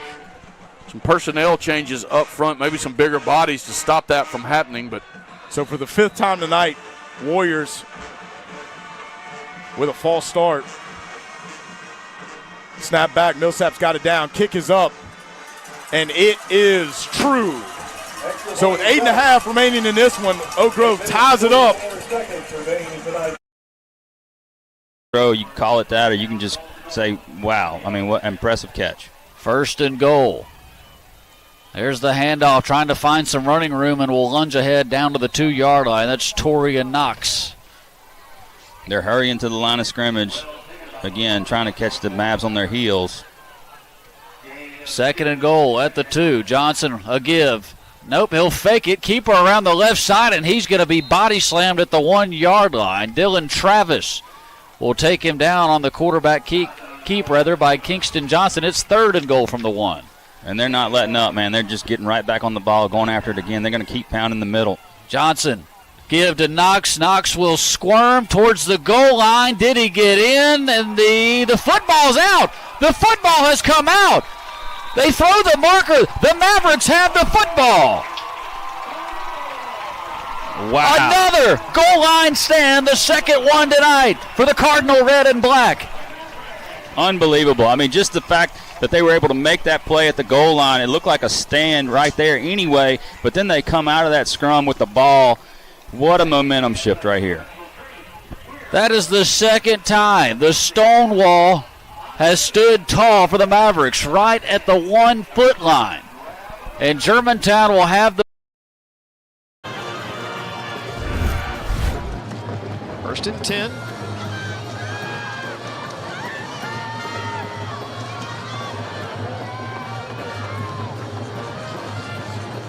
Patriots in Raider territory.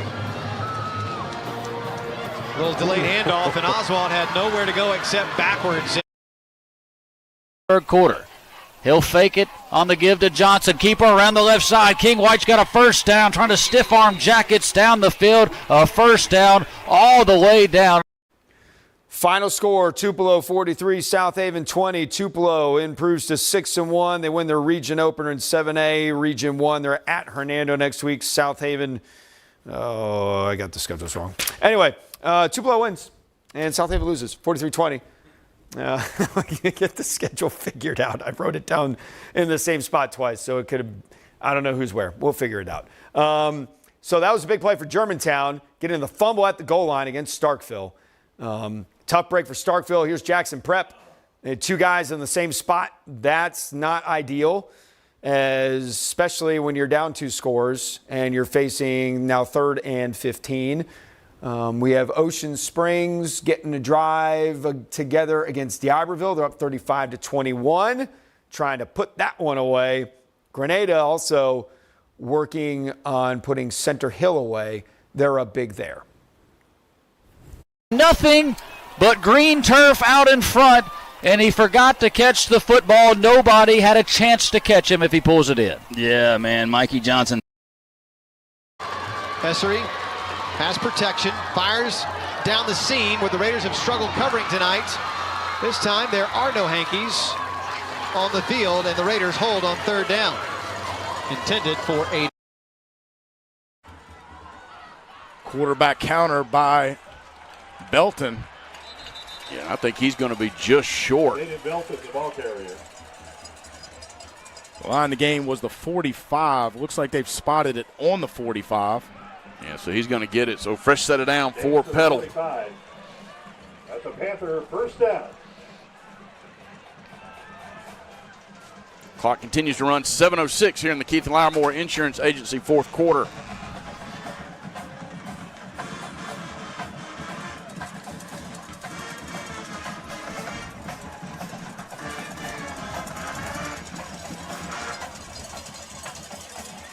Belton's going to give it to Walker around the right side, off tackle. He'll pick up 6. Chavez Walker. So I got my Tupelo and Southaven schedules figured out. Tupelo is going to be at Hernando next week. Southaven is going to host Lewisburg. Back to the action. got somebody on his shoulder, and he throws it down, hits it. Oh, I think it was caught. He caught it. He's out of bounds. But he's out of bounds when he got control of it. Right. Oh, he hit 18, and 18 just. Yeah, that was Johnson. He bobbled it, but then got it. But by the time he got it, he was out. Yeah, if he catches it the first time it hit his hands, he'd have been good. Oh, yeah. Great job of Trusty. You know, he got a little bit of pressure, and he got outside, and it was like, oh, he's fixing to hit you, and he got rid of it. So now it's 2nd down, 15 for the Chargers. One receiver both sides. It's been a long third quarter. Ball snap, hands it off to the running back, goes to the right side, bounces out. He's going to be tackled back around the 30. He got a little bit of the yardage back. Yep, that's Taylor. It's going to bring up about 3rd and 11. Is that Taylor? Yes, sir. That's going to bring it 3rd and 11. So what play do you do here? 3rd and 10, 5, touchdown, Germantown, 60 yards. Listen to that crowd celebrate, man. Just what a great play set up right here. Again, you got your receivers just throwing blocks for you. Coleman's able to make folks miss, and then off to the races. You're not going to catch him. That move is what's made that young man so special, and he will showcase that down in New Orleans at Tulane next year. Man, he can just put a foot in the ground and make you miss, can't he? Turns like a zero turn. And that one is good. There's the 3-score lead. One-on-one coverage downfield, separation, and catch made. Braylon Morgan, first down. Raiders in the red zone, and there's a flag in the backfield. Is it holding, or was there activity against Walker? Looks like it's coming back. No, coming to the J side. But why would he be coming to the J side? Oh, he's coming to tell Coach Duggett. Would get you to a 3-score game. And D'Iberville is going to take a timeout with 3 minutes and 29 seconds to go. We'll keep it right here, and that will allow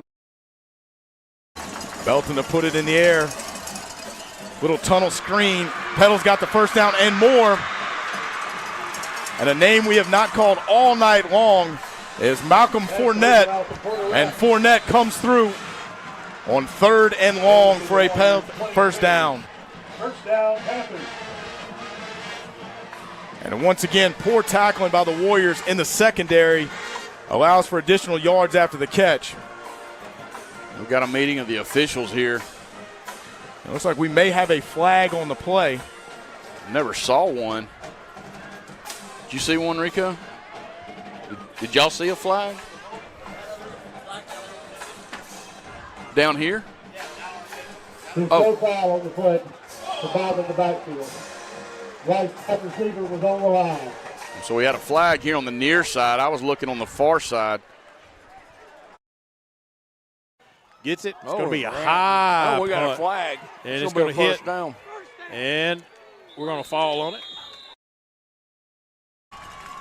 First down carry goes to Brown. Brown just knifing his way through the heart of the Warriors defense as he takes the ball down to the 15-yard line. So we've seen Brown out for the majority of this. 3rd down.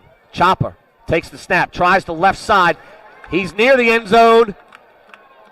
And they're going to say he did lose the ball, guys. He's down at the 1. They say he's down, but he did lose the ball. That's got to be a first down, though, then, for Ocean Springs. Yeah, he's marking it about the half-yard line, guys. First down. That's a Citizens Bank first down. I mean, Shep, it's about 8 inches. Oh, yeah, they'll set. So the Panthers take the lead with just over 4 minutes remaining in this one as Aisley Brown takes it to pay dirt.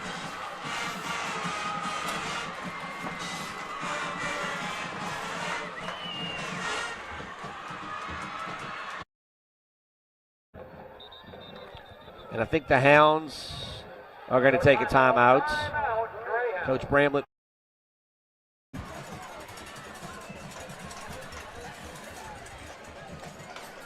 Kick is up, and it is good. So with 4:13 remaining in this one, Petal goes out to a 28-21 lead.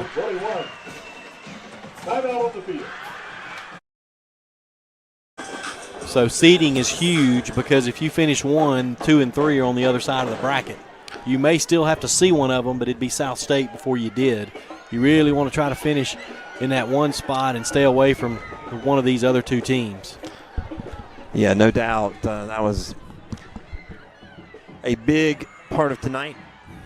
Davis fires over the middle and got his man for a touchdown.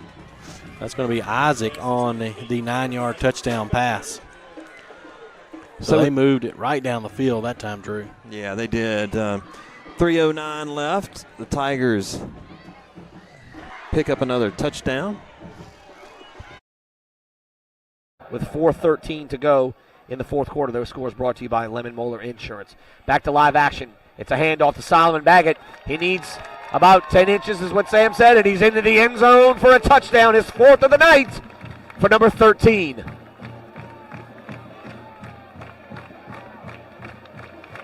And that's the exact.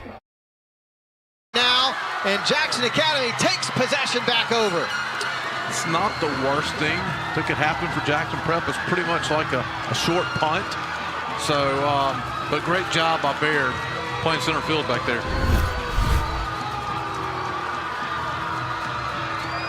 Jay did send pressure. Looks like Jack Seward might have hit Esri's arm.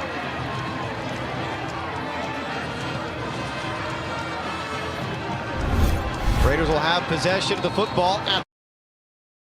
Bounce. He gets some yardage back. That's going to bring up a 3rd and 5. Yep. They ran buck sweep. You know, Coach Ferry's favorite plays, and they got about 7-8 yards on it. Pulled both those guards, and they're going fast. You got to go, son. You can't be on that side. Right. 3rd and 5. Eli didn't want to come out. Hit right there. Now it's 4th and 5. By number 85. Number 0 and number 17 is on tackle right there. Yes, sir. Boy, that's the point impact was 3 Chargers. Yeah. Palmer's coming off. He's cramping. They're going to try to get us to jump. You have to tell Eli, redheaded people don't cramp. Yep. So right now it's 4th and 5. They got 2 receivers on the right side, 1 on the left. Ball snap, quarterback steps back. No. Hold it. Yep, there's the flags. There's the flags. That's going to bring them back. It was an obvious hold. That's going to make it 10. Johnson from the gun. Here comes the heat again. He'll fire. Back shoulder pass is caught, but flag's going to hold everything up. An illegal procedure on the Jackets. Good ball. That pass ball didn't. Start. Offense. Starts. Repeat first down. Sorry, ref. Didn't mean to speak. That pass didn't count, but that's a really good back shoulder pass. He's done a really great job with that all night and just putting it right where his guy can get it. You can see the adjustment blitz comes, and they're trying to find those one-on-ones with the back shoulder, and Johnson can get it there. Yeah, he does a really great job. Just throwing that out, I mean, it's a difficult pass. First down and 15. Mavericks up 31-14. Jackets attacking. Here comes the blitz. He'll fire one to the end zone, and that one off target. It was Michael Johnson running stride for stride with Abraylon Jenkins, and it'll roll right over both of them incomplete. Yeah, I mean, his Jenkins had a step on Mike Johnson. Just, you know, if Kingston Johnson does a good job of putting it where it belongs, and, you know, they may be celebrating a touchdown, so we get a break there, but just cover him up, do it again. Back to pass. Here comes the heat again. Fade, and that one is going to sail out of bounds. Did not look catchable.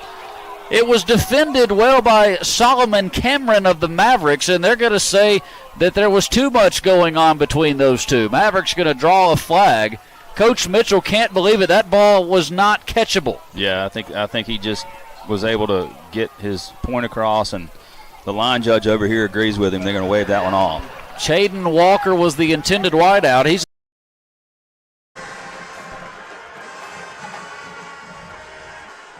little sidearm throw and that one's going to go incomplete. Some miscommunication between Werre and Millsap, both receivers in the same area. Another look here on the Glide Trails replay. Yeah, both basically ran the same route on top of each other. So this is pretty much your ball game here with 2:46 remaining.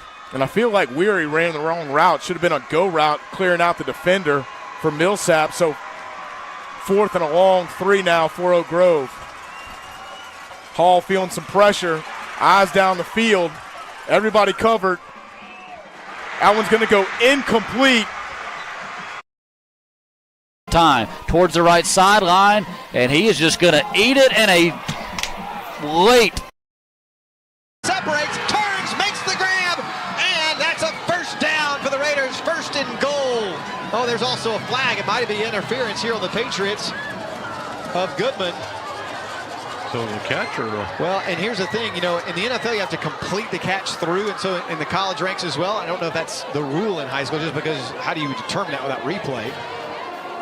Yeah, the sideline catch initially, I was watching him and he said it was a catch, but don't know. But you take the flag in the secondary, it's got to be defensive holding or pass interference. It's on. He's asking the Patriots what they want to do here, so it looks like it's going to go against JA here.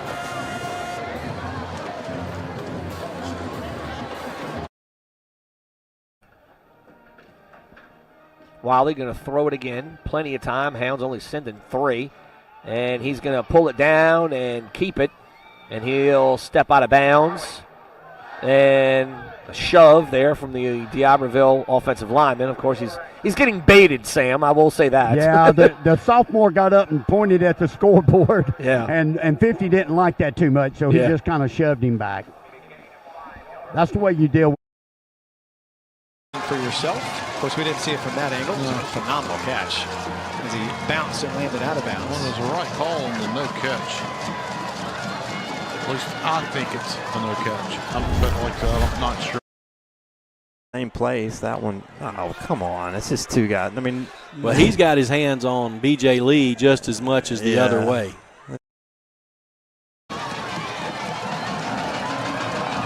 Raiders are going with a draw, clean run, and look at the lane open up again for Eric Beasley. He uses the head fake down inside the 25-yard line, and I believe he stayed in bounds as well.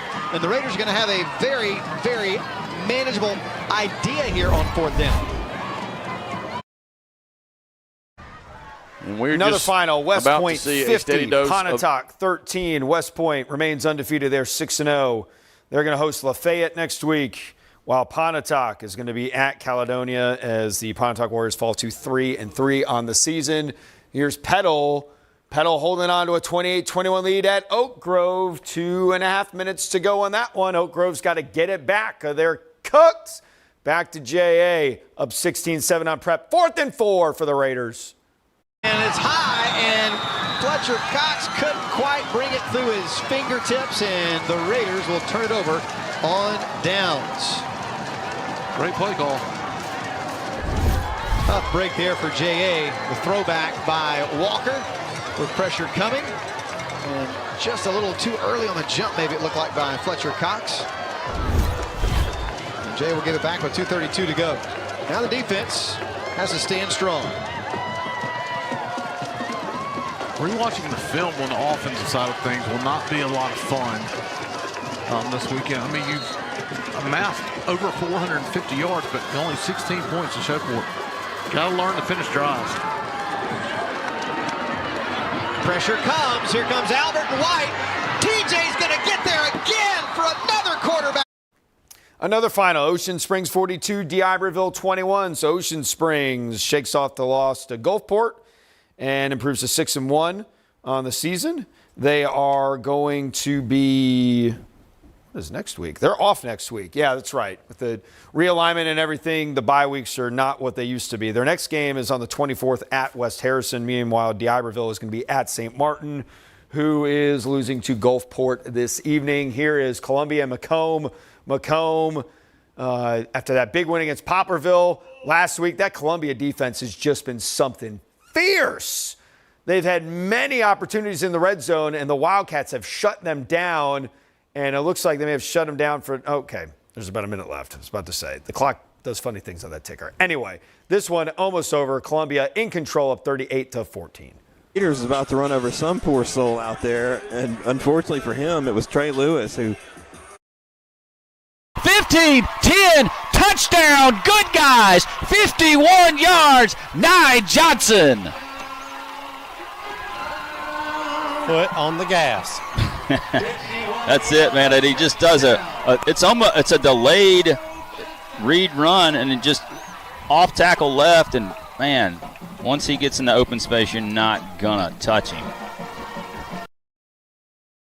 Snap and another flag. It's going to be crazy. He tosses it to Peters, and he loses his helmet. Loses his helmet. Man, this is nutty. 53 seconds. It's like it's an eternity for these last minute and a half. Well, let's just shake hands and go home. You know? I mean, they're not getting anything out of this. We aren't. You know, I get this. I mean, no one was ready for the snap there. No. But if he snaps it, everybody else is just, there is no false start. I mean, I don't know what the call is here. Let's see. Illegal motion against the offense. That penalty decline. 4th down. So that'll bring up 4th and goal. The Wildcats decline the penalty. Coach Bilderback's wanting that clock to move because, like you said, every time. I mean, so 4th down here. They started about the 6 or 7 is where they started this drive, and they're still there on 4th down. Wildcats, let's see if the Wildcats defense can stand up here and get a stop. Let's put this one away. Davis takes a snap, drops back, fires across the middle, and ball's going to be knocked away and picked off by the Wildcats. Man, what a fitting end to this one, Chris. Wow. Let's see who that was that ended up with. I think Lewis may have got his hand on it. Yeah, he knocked it up in the air. Oh, I can't see the number. Maybe Tyson Brown. Yeah, number 24. Yeah. Got an injured player down there. Tigers down. To the occasion right here. Give the football back to the offense. No safety over the top. Kingston Johnson in the gun. Heat again. He stands tall. Fires it over the middle. Incomplete. He was battling, was the wideout in Braylon Jenkins, and him and Michael Johnson were foot for foot, and that football was a little bit too far out in front, incomplete. Yeah, 3-on-3 has been a good matchup tonight. Those two going at it. Been very competitive. Both of them getting a little advantage here and there. 2nd down and 10.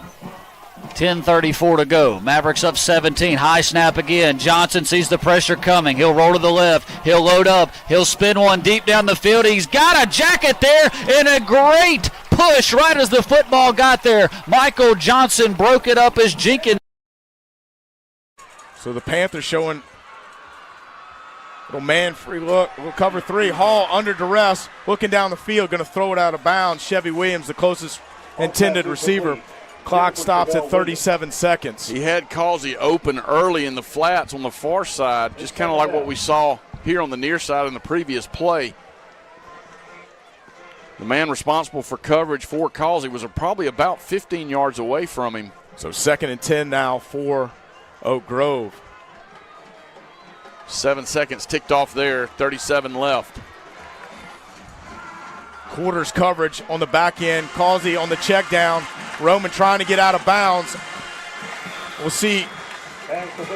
And he does indeed get out of bounds. So clock stops at 28 seconds. So Hall checks it down to Roman once again. This time Causey just shy of the 1st down as Marcus Bowles is not happy. Thought Causey didn't get out of bounds. You can see him motioning across the way that the clock should be running.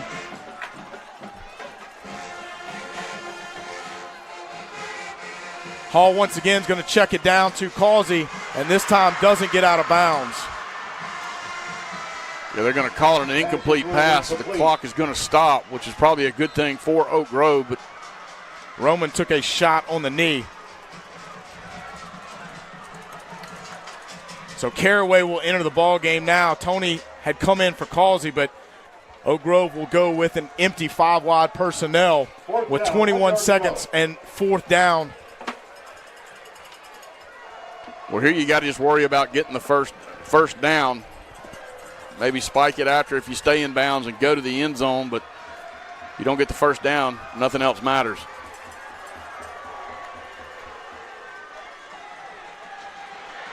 Three deep coverage for the Panthers, and Hall fumbles it away, and that'll do it as Petal will take over on downs with 12 seconds remaining. And he had KJ Roberts standing over there by the sidelines and telling us not to throw it. And you see it again on the glide trailers. Instant replay to Brad's point. Roberts standing wide open beyond the sticks, and Hall never saw him, even though he was about 5 yards down the field. So first down now for the Panthers, as that'll. Here comes the heat, fires a crossing route over the middle, and that one off target, incomplete, looking for Harrelson once more. As it looked like they checked Keyshawn Coleman in from the safety position to help out. It'll be 3rd down and 5. Again, just more of that chaos in the defensive backfield, just these crossing routes. I'm not seeing any real picks or anything like that, but the crossing routes are getting these guys, they're getting the steps on the defenders, and if Johnson can connect with them, it could be trouble. What a chess match. It really is, and there's some good plays drawn up. 3rd and 5. Mavericks will bring the heat again off the edge, and down he goes.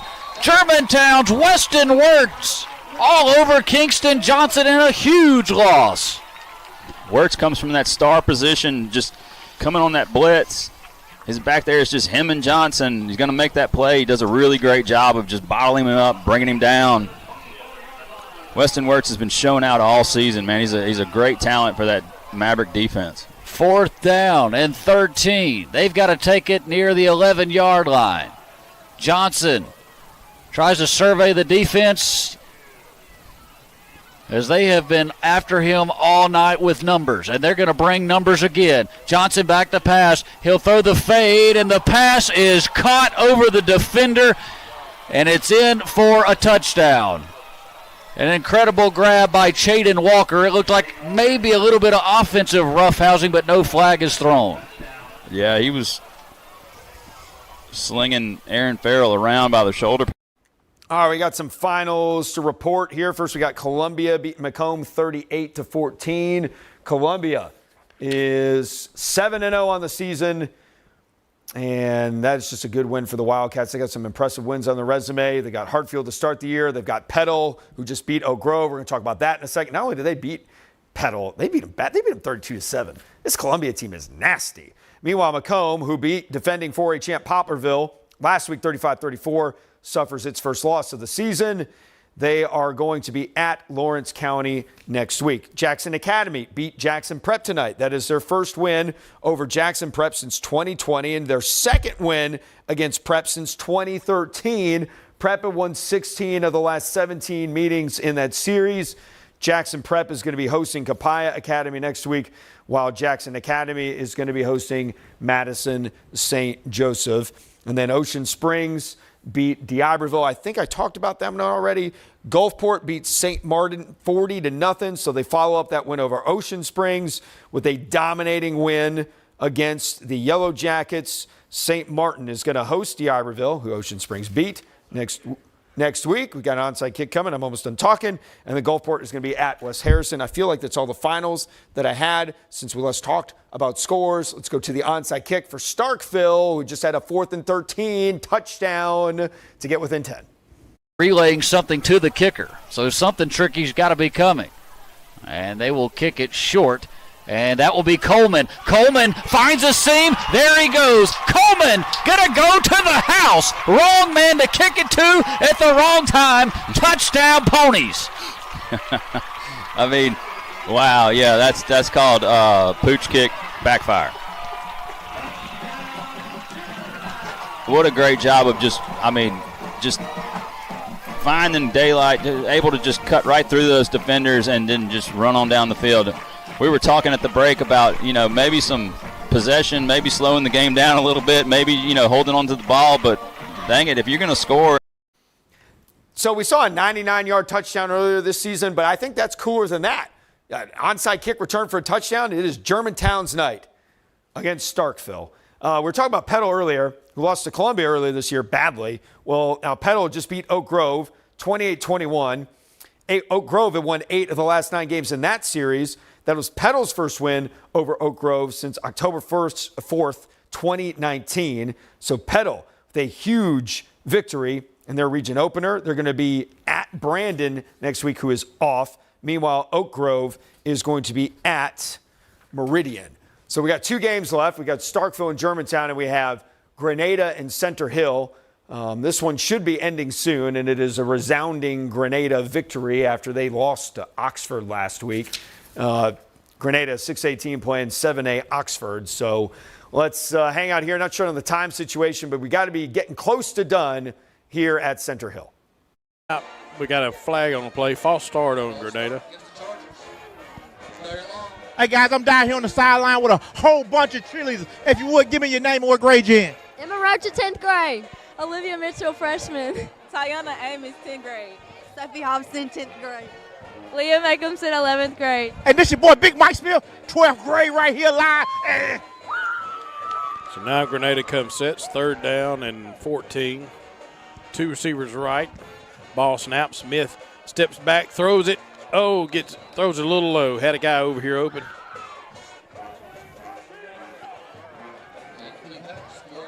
Incomplete pass there. That stops the clock. We got 3 minutes, 12 seconds left.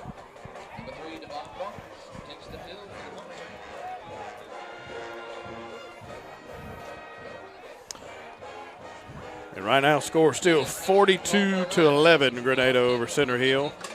Got some players coming out on the field. We're getting ready to punt the ball. It's 4th and about 15.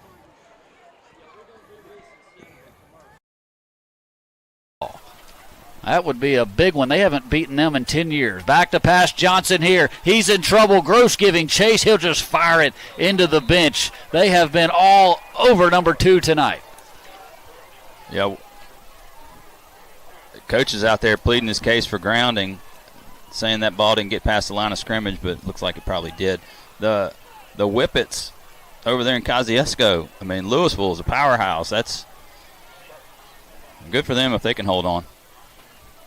Would be a huge win. That's a district ball game. Back to pass. We'll spin one over the middle. What a catch. And we'll have it beyond the markers. A first down. Davis Harrelson comes up with a catch. Germantown had pretty decent coverage by Christian Mumford, but they've been able to squeeze some, partner, in some tight windows. Yeah, there's some really talented receivers on that Yellow Jacket team, and, man, Davis Harrelson just comes down with an incredible catch. Pressure comes again. Johnson just going to unload. There's some hand fighting going on. No flag is thrown, and Aaron Farrell has played a well of a ball game as he ties up the wide receiver and Chaden Walker that time.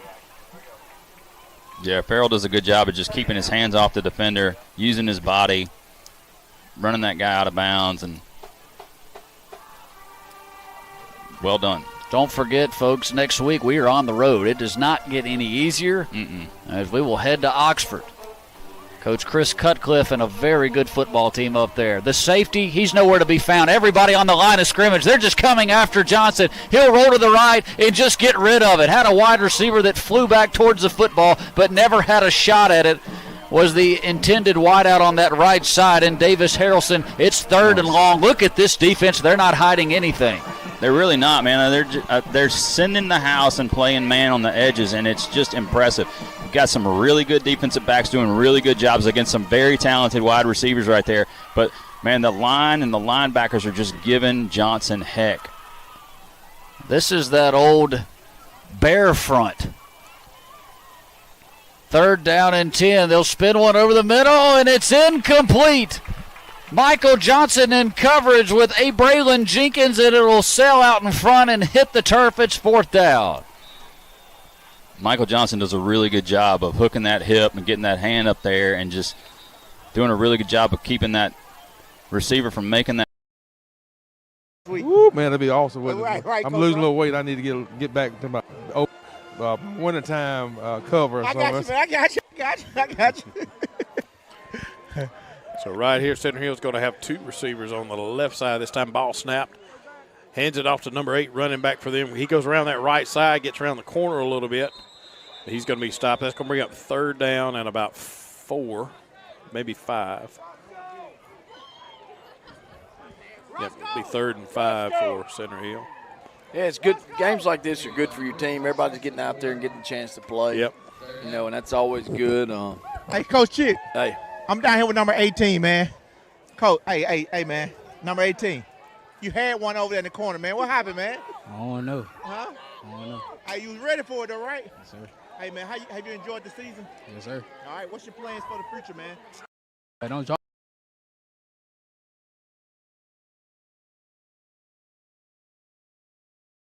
No more balls. Okay, all right. And score more touchdowns. Okay, all right. What's up, man? What's up? Out on the far side. They'll fire that way. The pass is off his hands, incomplete. That was actually Agnew. It got there, in on his belly, and he could not squeeze it in. It pops off of him, and a turnover on downs. What an incredible break for the Mavs. What a tough break for. Get out on the field because they're getting ready to punt the ball. They're letting that clock count down best they can here before they have to kick it off. Don't think we've had any injuries tonight. That's always positive. I'm sure there's going to be some bumps and bruises on these boys. But yep, on our side we haven't. Yep. So snaps away, kicks away. Ooh, good deep punt there. Yep, that's going to roll on down there. Get away from it, boys. And they're going to come to rest there close to the 11-yard line. So Grenada's got 21 and a half seconds left. I think we'll probably just take a knee. All right, here we go. South Panola, 27. Lake Comerick, 20. Final. 27-20. Thank you, Miss Rebecca Bloodworth. So ball's out there just outside the 10-yard line. So Grenada right now is getting Coach Fair's talking to him. Probably just going to see him snap it out there and take a knee.